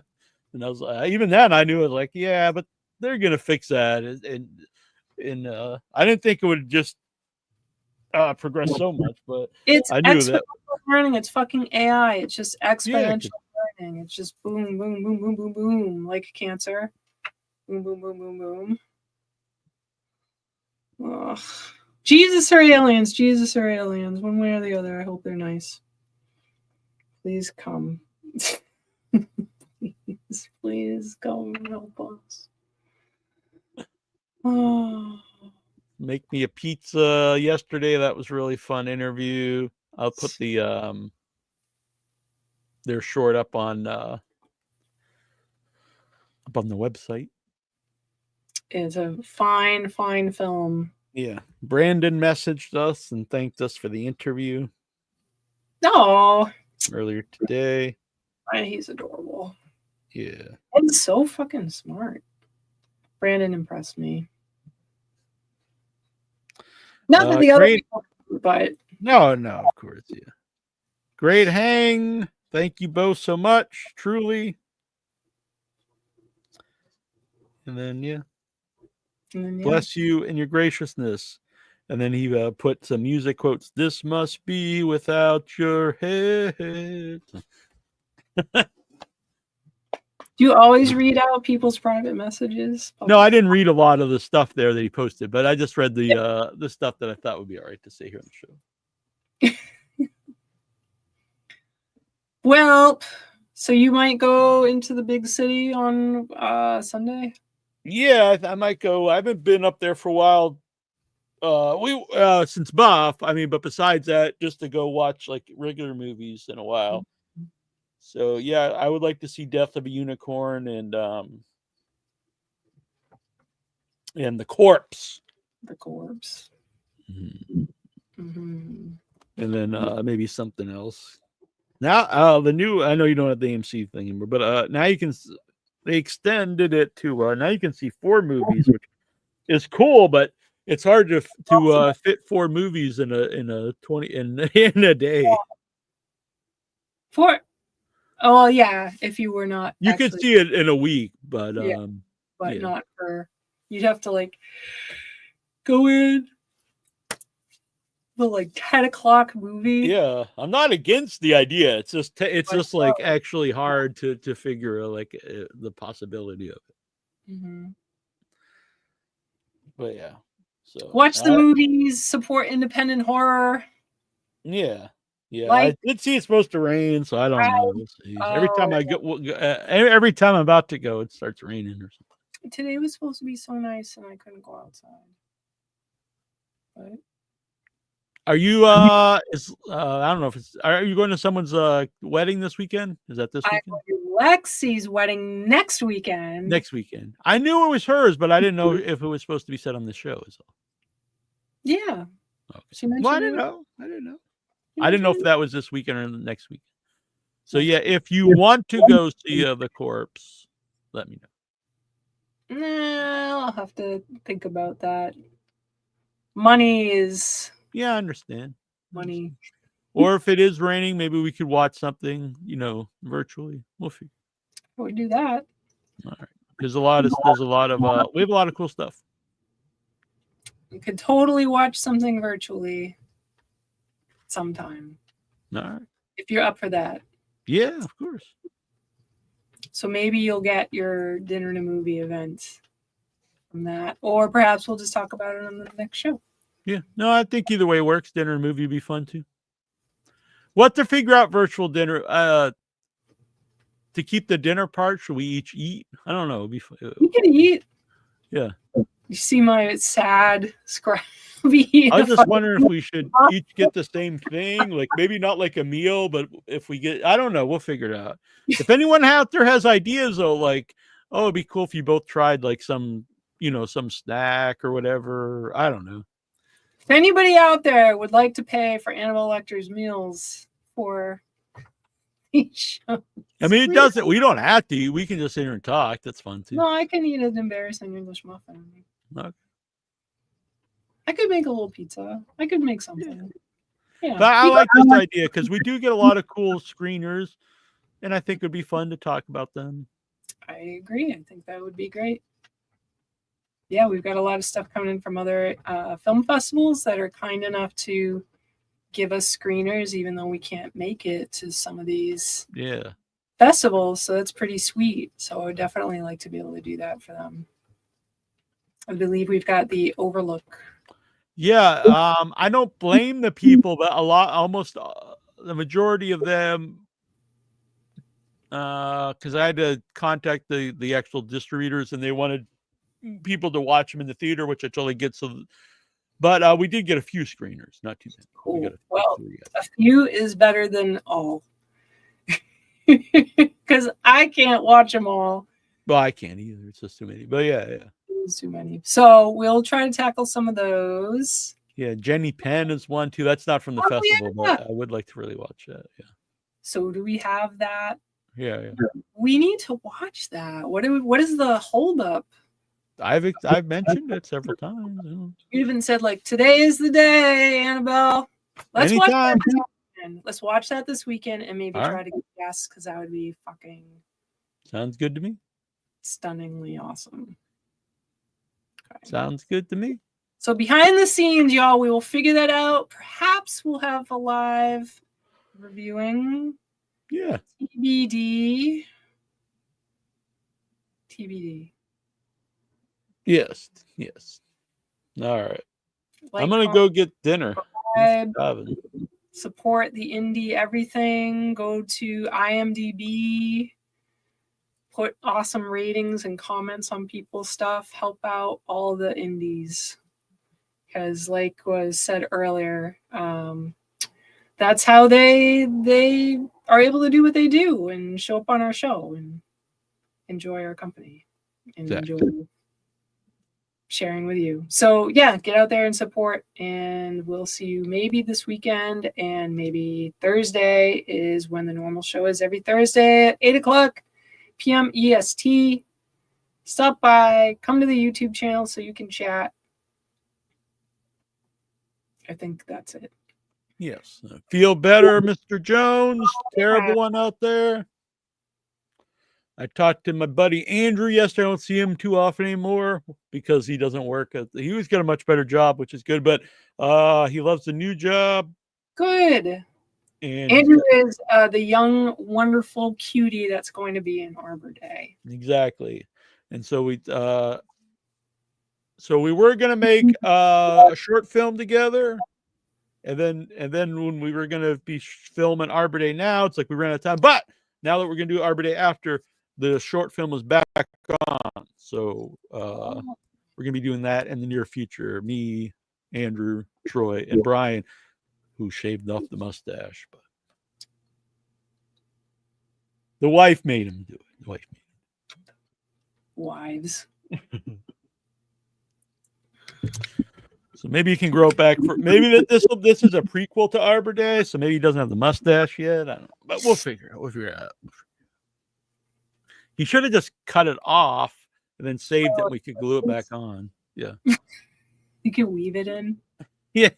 Just staple it in there. All right. So we'll be back maybe this weekend. We'll try this weekend, and if not, we'll be either way. We'll be back Thursday, but maybe something this weekend. Who will be on this coming Thursday? Jeff Lieberman will be present on the 10th of April. Yeah, Well, that one is just going to be Jeff Lieberman. He's done a lot of stuff, so I think we're just going to give him the platform. I don't want to cut him off if he's going strong, but he might be like, I've had enough of you guys. So I'm not saying he has to stay for hours. And then the week after that, we're going to open the show with James Balsamo, Michael Epstein, Sophia Casciola, Joe Castro will return, and some other cast members from Bite School 2. Mm-hmm. So that'll be fun. And then Billy Coyne will also be on the show because it worked out because some of them had a hard out at like 9:30 because they're going to see a premiere of a movie in LA. So, and then it's important supporting people. Yeah. So that'd be fun. Cool. All right. So it's 10:11 EST. Yeah. Joe Cash, I'm gonna get you on sometime too. We'll figure it out. We'll figure it out. Yeah, Neal's the one that plans all that stuff. So it's hard sometimes, but I apologize, but it is just hard to, there's only so much time in a day. Spreadsheet. Yeah. I just meant it's hard to book everyone, But anyway, we'll be back. All right, till next time. This is Nasty Neal. This is Annabelle Lecter. This is Without Your Head.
You have just judged yourself! You better lock your doors and watch your own kids! Your whole system's a game, you blind, stupid people! Your children will turn against you!